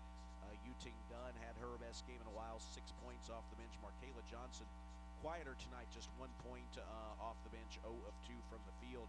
Kira Pemberton played for 5 minutes. Nelms played for 13 minutes for the Bears. After those 3 in double figures, we mentioned Dunn had 6. Ella Brow had 5. No one else for the Bears had more than 3. It all adds up to a 62-53. Baylor lost tonight to Colorado. We are brought to you by Rudy's Real Texas Barbecue. Enjoy 100% oak smoke meats, delicious sides, and Rudy's signature sauce. Don't forget, Rudy serves breakfast tacos every day until 10 a.m. We're going to hear from Coach Nicky a little bit later on as we roll on the First Central Credit Union postgame show. First Central Credit Union, everything we do for you. 62-53 the final. Colorado moves on. We'll be back after this on the Baylor Sports Media Network. Hey Baylor fans, Baylor softball season is currently underway. Come be a part of the action at Getterman Stadium all season long with single game tickets. With general admission tickets starting at just $8, there's no better way to enjoy elite college softball. And if you're coming with friends or family, group tickets are available for $5 each. Get your Baylor softball single game tickets now at BaylorBears.com/tickets. We do for you. Slam Dunk benefits at First Central Credit Union. Tip off with free checking that pays cash, less fees, great rates, quick local loans, easy online applications, a free mobile app, secure remote control cards, 24/7 deposits, and more services at our ATMs, and a free new member t-shirt. Join today at firstcentralcu.com. We're your team. Everything we do for you. Eligibility and application requirements apply. Member NCUA. Hi, I'm Jim Turner at Jim Turner Chevrolet in McGregor. As we celebrate our 10th year anniversary, I want to say thank you to all of our customers. Our dealership is more than a business to me. That's why when you come see us for a reliable new Chevy or award-winning service, we treat you like family. Come see our new collision center, now open to serve you even better. You just have one break after this. Enjoy the game, then come see us at Jim Turner Chevrolet in McGregor. Together, let's drive. Hellberg Barbecue is a family-owned business started here in Waco, Texas, and proud to serve the local area. They love to cater all kinds of events, big and small. Serving Baylor and its families is one of their favorite things, and they even ship barbecue nationwide. Check them out while here in Waco or online and support one of Waco's local barbecue restaurants, Hellberg Barbecue.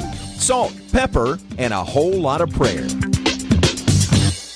You're listening to Baylor Women's Basketball on the Baylor Sports Media Network.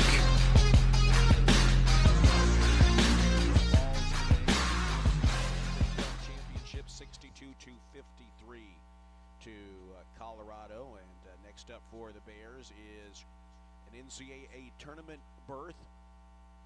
You kind of hope coming in Baylor could get some wins to really solidify a 4 seed, maybe looking at a 5 seed. You've seen some that show Baylor as a 6 seed, but Baylor hopefully looking at a 5 seed somewhere here, but time will tell there, and some of that will depend on really how the next couple of weekends go as these conference tournaments continue. So here's the Final Four in the Big 12 tournament tomorrow. It will be Kansas State taking on TCU, and then West Virginia taking on Colorado, and the winners will play in the Big 12 championship game on Sunday. Some other scores today throughout Baylor sports. Baylor women's tennis picked up a Big 12 conference win in Cincinnati, sweeping Cincinnati 4-0. Baylor softball took a doubleheader today from Iowa State in their Big 12 openers, 8-1 and 4-2. The finals there. 2 big wins for Glenn Moore's young softball team to start Big 12 play. Baylor baseball got off to a winning start against Air Force, 7-0. The final score there. So Baylor baseball improves to 7-6 with the win, but unfortunately Baylor, excuse me, Lori, the women's basketball team couldn't make it a clean sweep as they fall today, 62-53 to Colorado. And for the Big 12 now, this probably solidifies another team in, which for the conference that's a good thing, but for the Bears, you kind of start looking at the bracketology stuff over the next couple of weeks. We'll see if Baylor is a 5 seed, a 6 seed. That's kind of what the polls, that's what the projections say. We'll see. I doubt that's really the concern of the team right now, as you now are officially in win or go home season. Yeah, you really are. It's just like this one here tonight.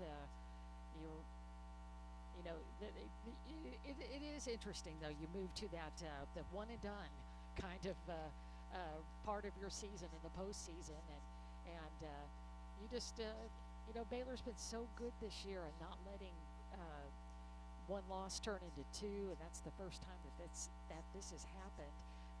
Colorado came into this tournament having lost 2 games in a row, not feeling great about themselves, but they really did well playing Kansas, who had to open up on Wednesday they got the win over UCF and really battled Colorado, but the Buffaloes they just held strong yesterday and won over Kansas 55-48, and tonight get that 9-point win over the Bears. But I think they had a little bit more of a spring in their step because they were able to get the schneid, off. They were able to feel what it was like to win again, to be able to play well and get that W. And I hope Baylor did not have too much of a that loss still just hanging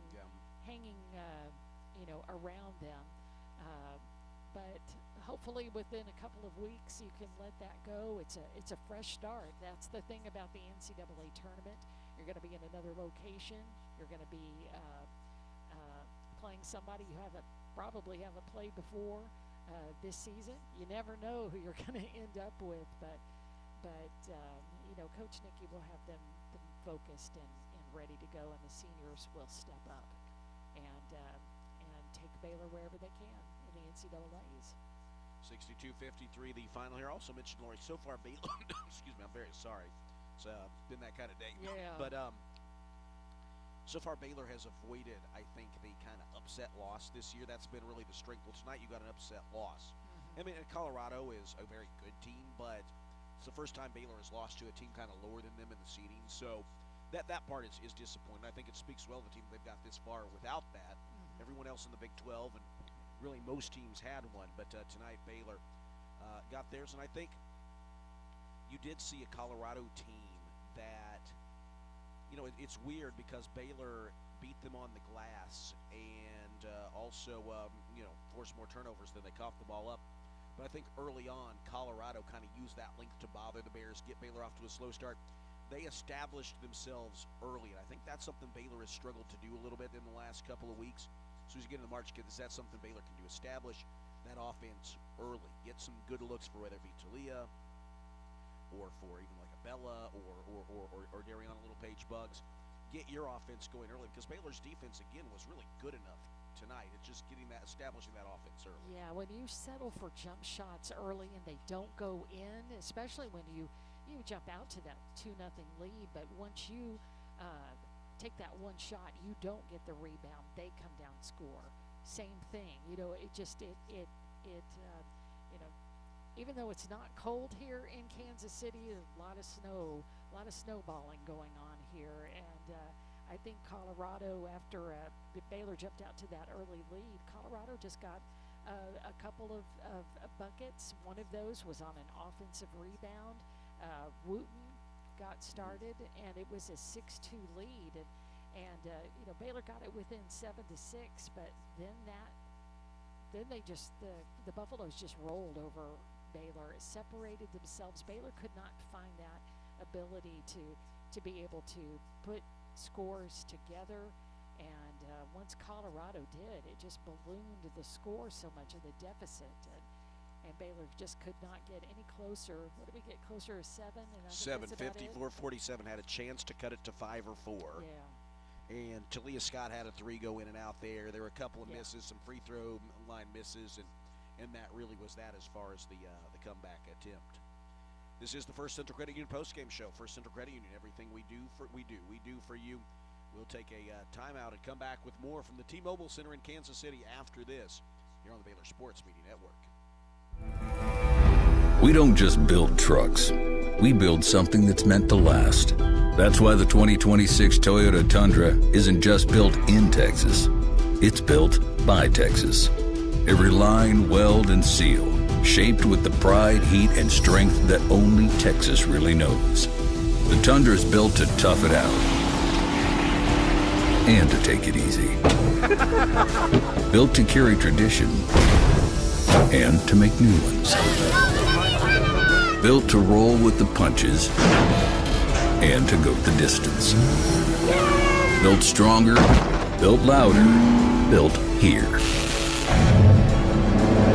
The 2026 Toyota Tundra. Built in Texas, driven everywhere. Test drive about a minute. The dealer, visit Toyota.com today. Toyota. Let's go places. Feature availability differs based on trim. See Toyota.com for details. When you got a minute, you have a target on your back. And when it comes to finances, we're all targets for scammers. With the right game plan, you can protect yourself. Don't get faked by fraud. Here's a tip. No reputable company or government agency will ever ask you to pay them with gift cards, Bitcoin, or a person-to-person payment app. Scammers use these options because the money can't be traced. Just don't do it. This message is brought to you by Central National Bank. Have you been to the new location of Green Eye Associates yet? You'll still receive the same award-winning service and excellent care from Dr. Green and her dedicated optometrists and staff. But now conveniently located in Woodway right off of Highway 84. Come see the expanded optical showroom and be sure to ask about innovative services like IPL treatments for dry eye symptoms and the brand new sports vision technology. Green Eye Associates, the official optometrists of Baylor Athletics. You're listening to Baylor Women's Basketball on the Baylor Sports Media Network.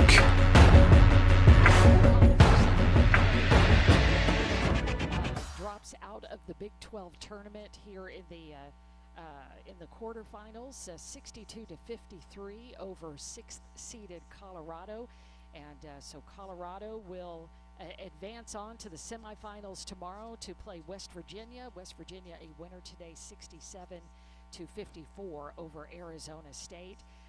In the other matchup earlier today, K-State continues its Cinderella run here in Kansas City at the T-Mobile Center as they defeated Oklahoma State today, the 4th seed, 74-73. They will face TCU tomorrow at 3 p.m. The Horned Frogs get a win over BYU, 63-46.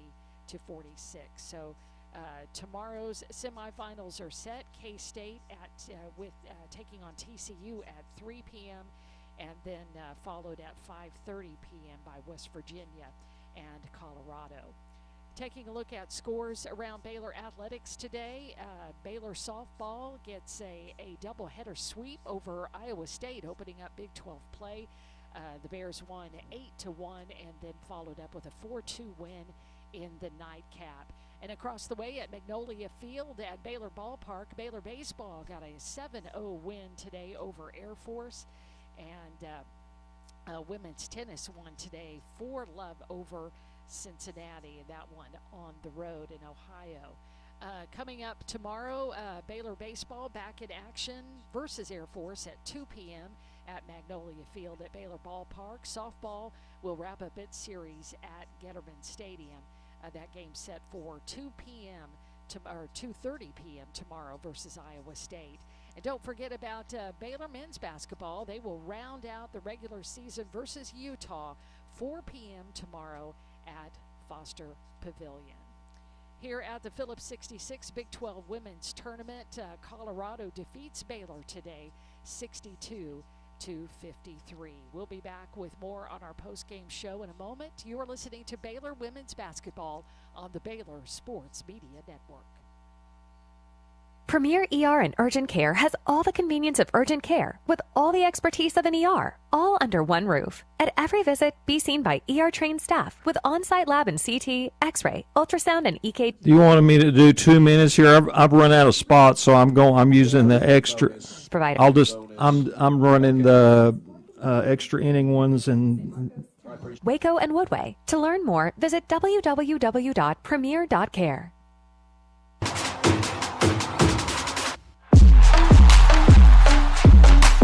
TFNB Your Bank for Life is a longtime supporter of Baylor Athletics. Find out why more Baylor fans are making TFNB their bank for life. Sign up for our Edge checking and get your own custom Baylor Bear debit card.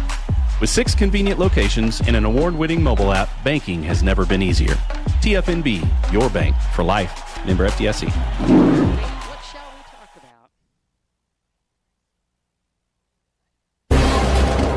Well, we can talk about KLMT. On your favorite Baylor teams? Join Baylor Bold Rewards. Track your attendance on the Baylor Sports app across athletic events and earn points towards prizes and experiences. Download the Baylor Sports app or register online today at BaylorBoldRewards.com and start earning your points today.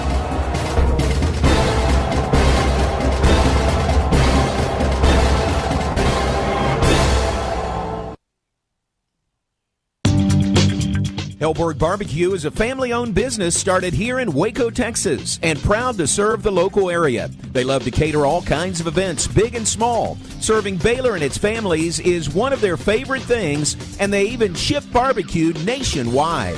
Check them out while here in Waco or online and support one of Waco's local barbecue restaurants, Hellberg Barbecue.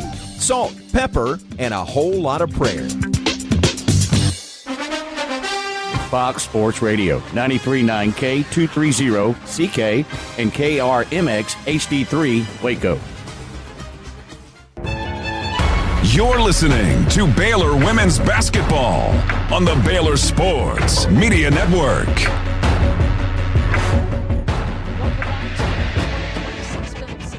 Big 12 Women's Basketball Tournament at T-Mobile Center in Kansas City. Unfortunately, Baylor lost today and will head back home after a 62-53 loss to Colorado, who will advance to play West Virginia tomorrow in the semifinals of the Big 12 Women's Tournament. We mentioned a moment ago that K-State and TCU will be in the other semifinal matchup. That will be at 3 p.m. tomorrow, followed by West Virginia and Colorado at 5:30.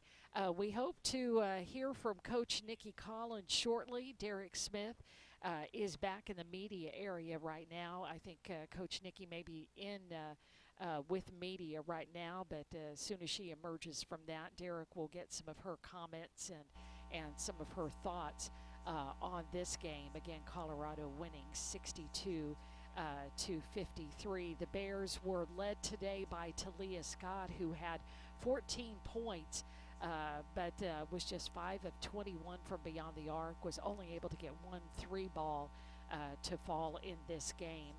Baylor had a couple of other players in double figures. Dariana Littlepage-Buggs had 10 points and 10 rebounds. I think that may be her 13th double-double of the season. Kyla Abraham had 10 points on 4 of 5 shooting, and she contributed 6 rebounds as well. Yuting Dunn had 6 points and 6 rebounds.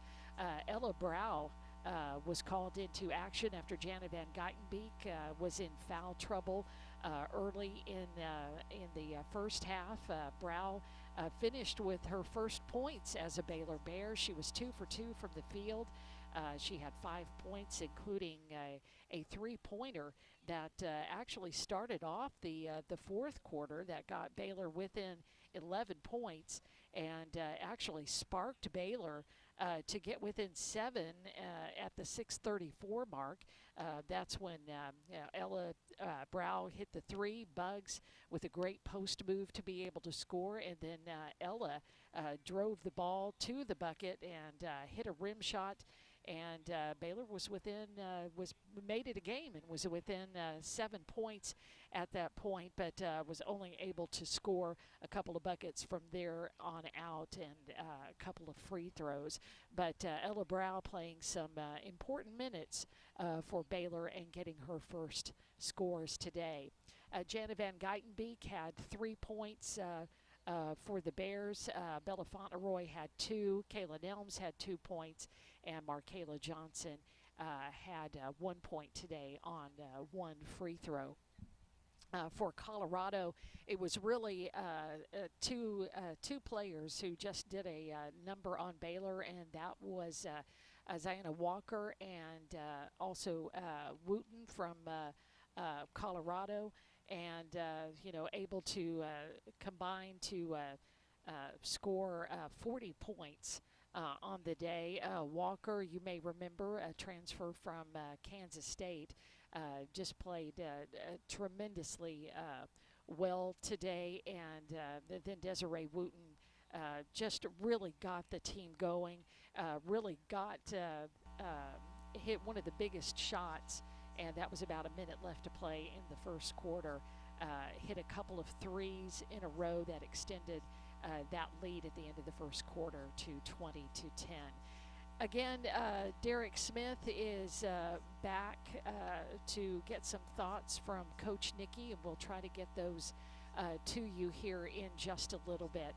Again, here at the Phillips 66 Big 12 Women's Tournament here in Kansas City, Baylor falls tonight 62 to 53 to the Colorado Buffaloes. We'll take another break, and we'll be back in just a few minutes, and hopefully we'll hear from Coach Nikki Collin, and if not, we'll take a look at other scores around women's college basketball today. It is tournament time. It is March Madness, and there have been some great games today and some big upsets as well. Again, Colorado wins tonight over Baylor 62 to 53. You're listening to Baylor Women's Basketball on the Baylor Sports Media Network. When you strive for greatness, you have a target on your back. When it comes to finances, we're all targets for scammers. But with the right game plan, you can protect yourself. Don't get faked by fraud. Here's a tip. If you receive a call from someone claiming to be from a company, don't give them your personal information, ever. Unless you know them personally, hang up and call the company back on a verified number. This message is brought to you by Central National Bank.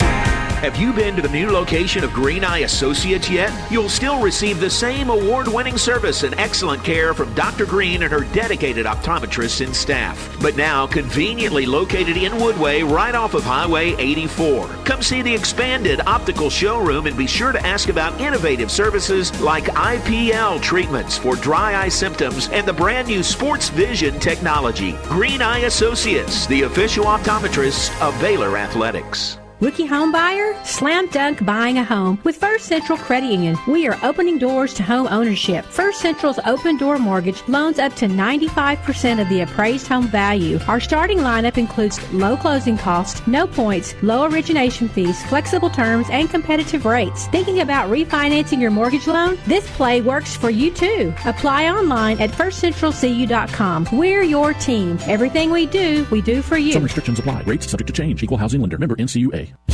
Join us April 23rd at the Texas Sports Hall of Fame in Waco for our next Lunch with the Legend, presented by Baylor Alumni Sports Outreach. Our special guest will be Hall of Fame former men's golf coach Mike McGraw as he steps into retirement. It's Thursday, April 23rd, beginning at 11:30 a.m., and tickets are available now by calling 254-710-8300. Join us as we hear from Coach Mike McGraw, presented by Baylor Alumni Sports Outreach.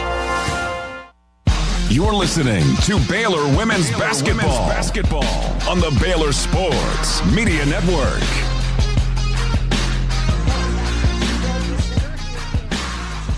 For the 2026 Phillips 66 Big 12 Women's Basketball Tournament. It ends a little early for Baylor today. They drop a 62-53 decision to the Colorado Buffaloes. Again, Derek Smith is in the back of the media area, hoping to get some comments from Coach Nikki after this game today. A disappointing loss for the Bears, who will finish their time here in the quarterfinals of the Big 12 tournament. Other games held today, early this morning at 11 a.m. Things kicked off in the quarterfinals as Kansas State, who has made its way through the tournament. They first defeated Houston and then played another game yesterday, Thursday, and upset Texas Tech 91 to 66. I think they hit a record 17 threes in that game. They just kept rolling into the quarterfinal matchup this morning with Oklahoma State, and they win that game by 58 to 57 after a foul called with just about well under 3 seconds left to play. Kansas State hits one of 2 free throws and gets the win over Oklahoma State. In the next quarterfinal matchup, the number 1 seed TCU over BYU, who also moved its way into the quarterfinals after winning a couple of basketball games. They lost to the Horned Frogs today, 70 to 52. Arizona State also was making that move, winning a couple of games to get into this quarterfinal matchup today. The first of the two games this evening, but number 2 seed West Virginia wins over Arizona State 77-68. And then Colorado, who won over Kansas yesterday to get into this matchup with Baylor. The Buffaloes win today 55-48. So the Big 12 semifinals look like this tomorrow. First game is coming up at 3 p.m., and that will be Kansas State playing TCU, followed at 5:30 p.m. by West Virginia taking on Colorado.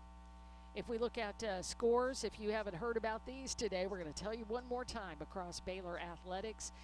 We'll start with Baylor softball. They got underway first in their Big 12 opener today at Getterman Stadium. And Baylor softball sweeps Iowa State today, winning a doubleheader, 88-1, and then 4-2 in the nightcap. Baylor softball will return to action tomorrow. They will wrap up that Big 12 series with Iowa State at 2:30 p.m. tomorrow at Getterman Stadium. At Magnolia Field at Baylor Ballpark, Baylor baseball gets the game number 1 win over Air Force, the first of 3 against the Falcons. The Bears win today 7-0. They will be back in action versus Air Force at 2 p.m. tomorrow at Magnolia Field at Baylor Ballpark. Congratulations to Joey Scrivano's women's tennis team. They won 4-0 over Cincinnati. That one played on the road, so I think that was the first win for women's tennis in Big 12 play this season. And then on the schedule tomorrow, Baylor men's basketball will round out the regular season. They will tip off at 4 p.m. at Foster Pavilion, and that game will be played against Utah. Again, we are waiting to hear from Coach Nikki Collin. We should have some comments as Derek Smith awaits her back in the media area.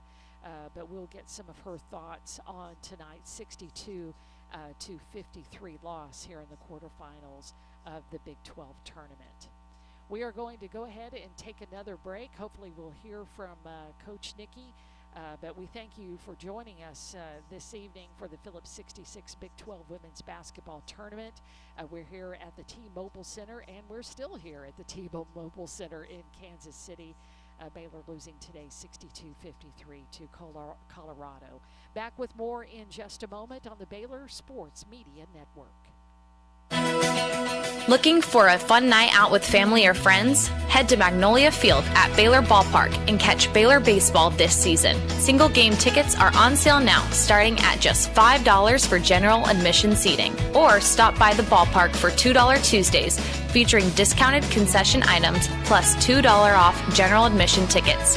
Grab your seats now at BaylorBears.com/tickets, and we'll see you at Baylor Ballpark.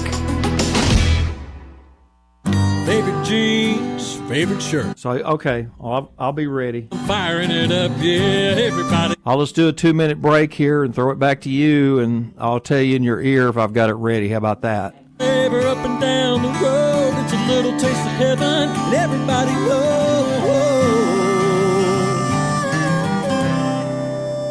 That's how I get my grill on. Kanaka sausage. It's just a little taste of heaven.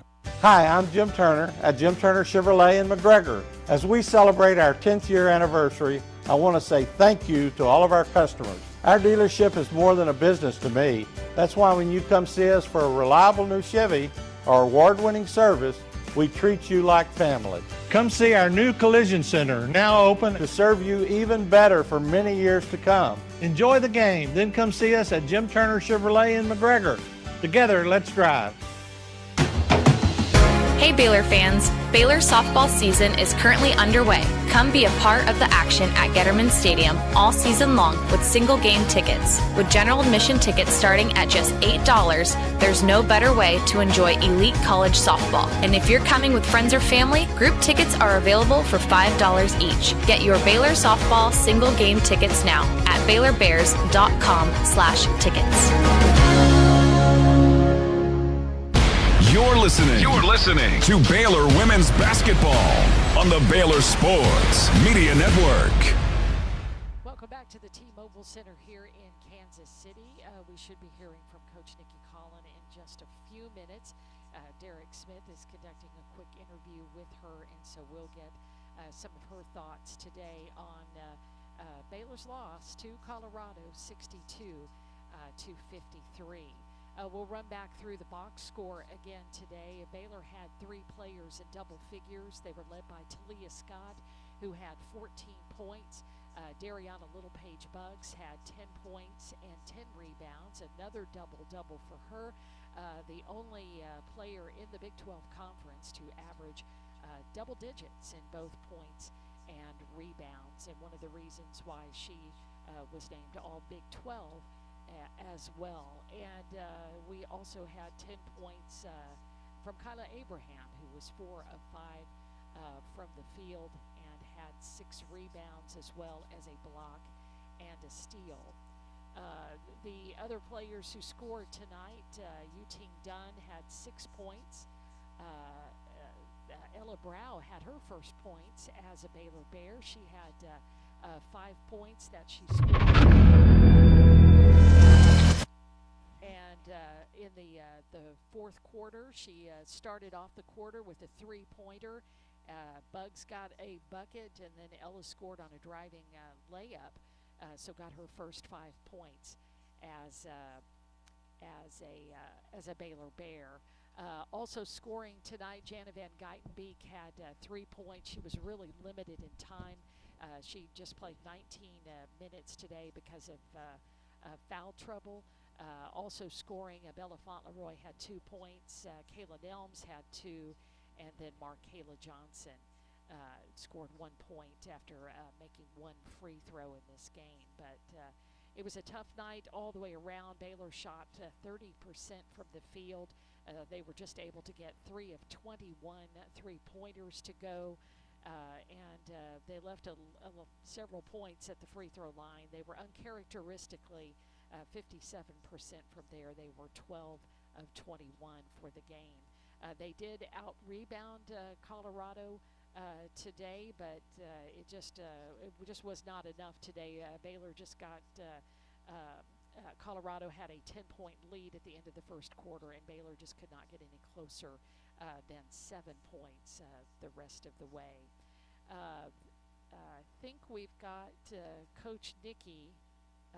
Just waiting to hear from Van. If you could just let us know, Van. Not yet.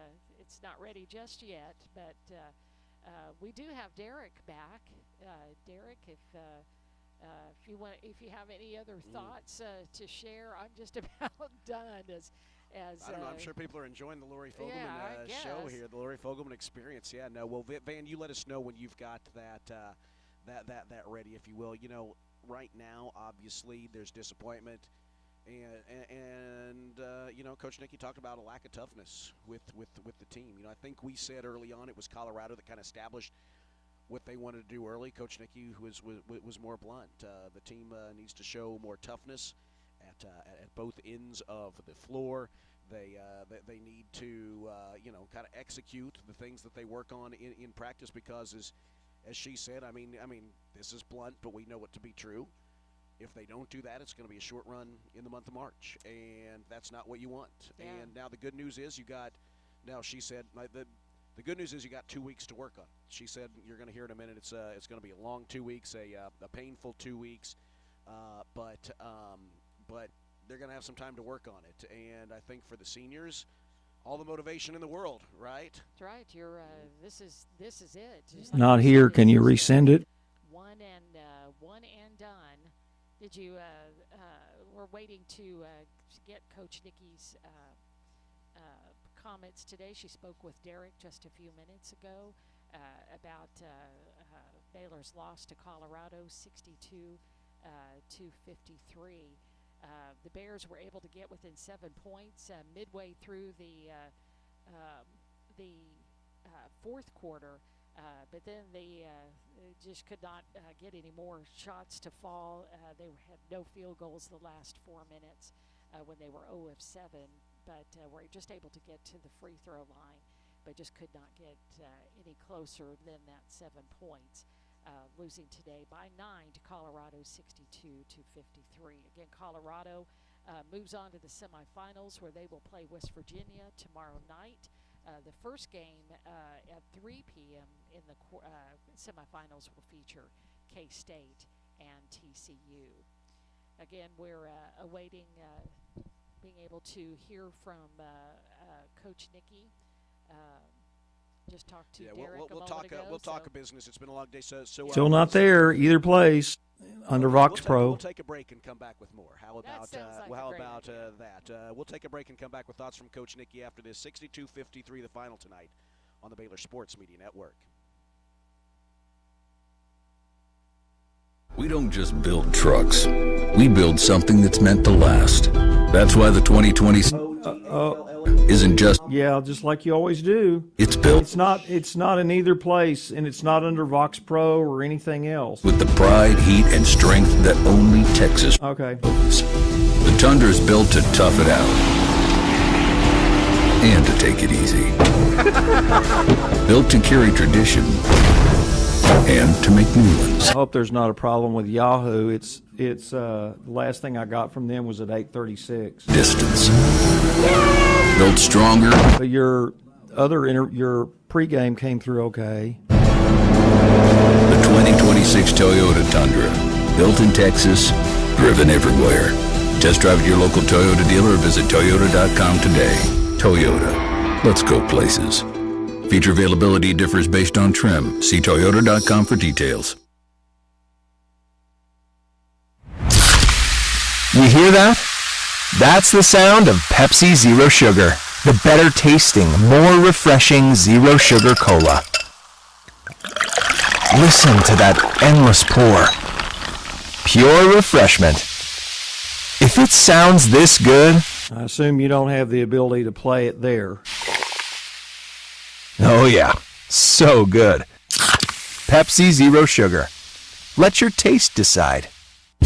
Join us April 23rd at the Texas Sports Hall of Fame in Waco for our next Lunch with the Legend, presented by Baylor Alumni Sports Outreach. Our special guest will be Hall of Fame former men's golf coach Mike McGraw as he steps into retirement. It's Thursday. While we're waiting on that, I'm going to throw it back to you. 7:30 a.m. and tickets are available now by calling 710-8300. Join us as we hear from Coach Mike McGraw, presented by Baylor Alumni Sports Outreach.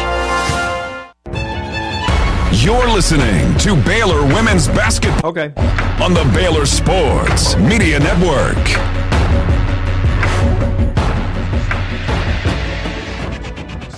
62-53 to Colorado this evening. We're working on through a technical issue, trying to get the thoughts of Bears head coach Nikki Collin to you on an extended post-game show from Kansas City. Late night, we've got the Quiet Storm and Trucker shows coming up next on the overnight, Lori. But for now, we are awaiting the post-game comments of head coach Nikki Collin. And Van, you let us know if you've received those.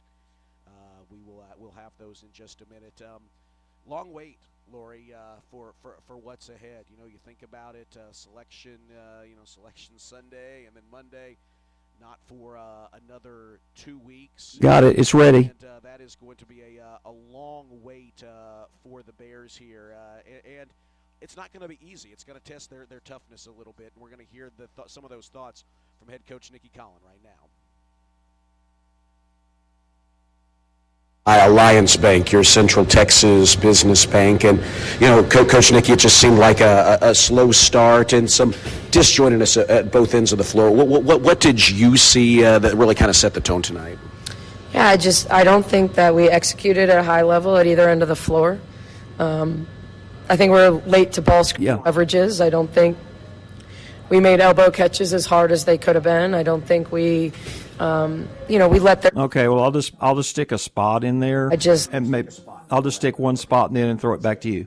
We weren't great. We weren't great. I don't know that there was an area that we were good in. And then I thought we got, 3-point happy and, didn't attack the basket and create great opportunities for ourselves or our teammates. I just don't think we were in that mode where we were about how do we win this basketball game, that's where we went wrong. In the second quarter when you went deep into the bench with Ella Brow, who had a nice game, Kira Pemberton, Kaylin Elms, and others, how much of that was just kind of looking for something to work, to try something different? Yeah, trying to get a spark. I think Jana had picked up her second foul, which was part of it, but I just thought we didn't have energy. We didn't have pace. We didn't have energy, so I would rather watch us make mistakes but make them full speed and try to cover for each other than us make mistakes because we're being passive. And I thought our group, that's usually our best defensive group, was super passive. They let Colorado dictate, and I thought when we went to that second unit, and maybe even into the third unit, if you could say that, but I thought they just played harder, and I thought we made a mistake not attacking the rim when we got them in the bonus a minute and a half into the second. That should have been the way we chipped back in and got it close at halftime and changed really the narrative on the game, because we could use their aggression against them. But we continued to take jump shots and threes, but I thought we defended at a higher level because of our effort and our energy. Maybe it's early to ask this question, but as we head back to Waco and look ahead to the NCAA tournament now, I mean, this team has played better offensively than we've seen at times the last couple of games. What are some areas that you're looking forward to kind of diving back into with this group to get ready? Yeah, I think they got to be coachable. I think, good teams don't make excuses, period. You have bad games, you make mistakes, you fix them, you move on. This is the first time we've lost 2 games in a row. So it's the first, quote, losing streak we've been on. And so now this is a long break. And it's going to be pretty painful, to not get back on the floor. But I think we need this time. I think we need to lean into, if we're going to win in March, the toughest teams win in March. It's that simple. It's not, there's no mystery. You've got to defend, you've got to rebound, and you got to bring your pail lunchbox and go to work. It's never going to be easy. You can't finesse your way through March. You can't do it. Even the elite teams, when you look at a UConn that moves the ball and is so pretty on offense, they pick up full court on every possession and make every catch tough on the defensive end. That's why UConn's so impossible to beat, and has been this year. So, we've got to decide that we don't want to just want it, that we've got to execute. And we've got to have the energy it takes to, lay it all out on the line. I'm going to, even if it means, you can only go hard for 2 minutes, but you need a sub. I got to do a better job than subbing because, to me, sometimes we're just out there conserving energy. And that gets you beat in March. It gets you beat because the toughest teams win in March. Well, opportunity to work on that ahead. Coach Nikki, thanks very much. Thank you. Head Coach Nikki Collin with her post-game comments. We'll take our final timeout and come back and wrap things up after this on the Baylor Sports Media Network. Are you tired of slow internet? Are data caps and throttling making it impossible to stream your favorite shows and movies? If so, it sounds... I'm just going to run this 130 here. With Nextlink, there are no data caps and no throttling, just super fast internet speeds, up to 1 gig over wireless in some areas. Plus, Nextlink is an official partner of Baylor Athletics. So don't wait another minute. Give Nextlink a call or go online to nextlinkinternet.com to see what special offers are available to you. Blazing fast internet is just a click or phone call away. Sick 'em, Bears! You're listening to Baylor Women's Basketball on the Baylor Sports Media Network. 62-53 to Colorado. Appreciate Coach Nikki joining us after that. Also, a shout-out to our friends Damon Crump and Scott the Statman Davidson for staying with us late tonight. True Baylor fans, God bless you. We appreciate you all. We appreciate you very much and everyone with us tonight here on the First Central Credit Union post-game show and watching as well on the Next Link Courtside cam. Lori, Just heard from Coach Nikki there. She was pretty blunt. They've got some things to work on. Their ability to fix those things, to develop some of that toughness, and to develop better execution, which we've seen this year at times. It's not a foreign concept. We've seen these things. It's going to determine how many more games we get to call with this team, and I hope it's a lot. We're going to see how resilient they are and the intestinal fortitude.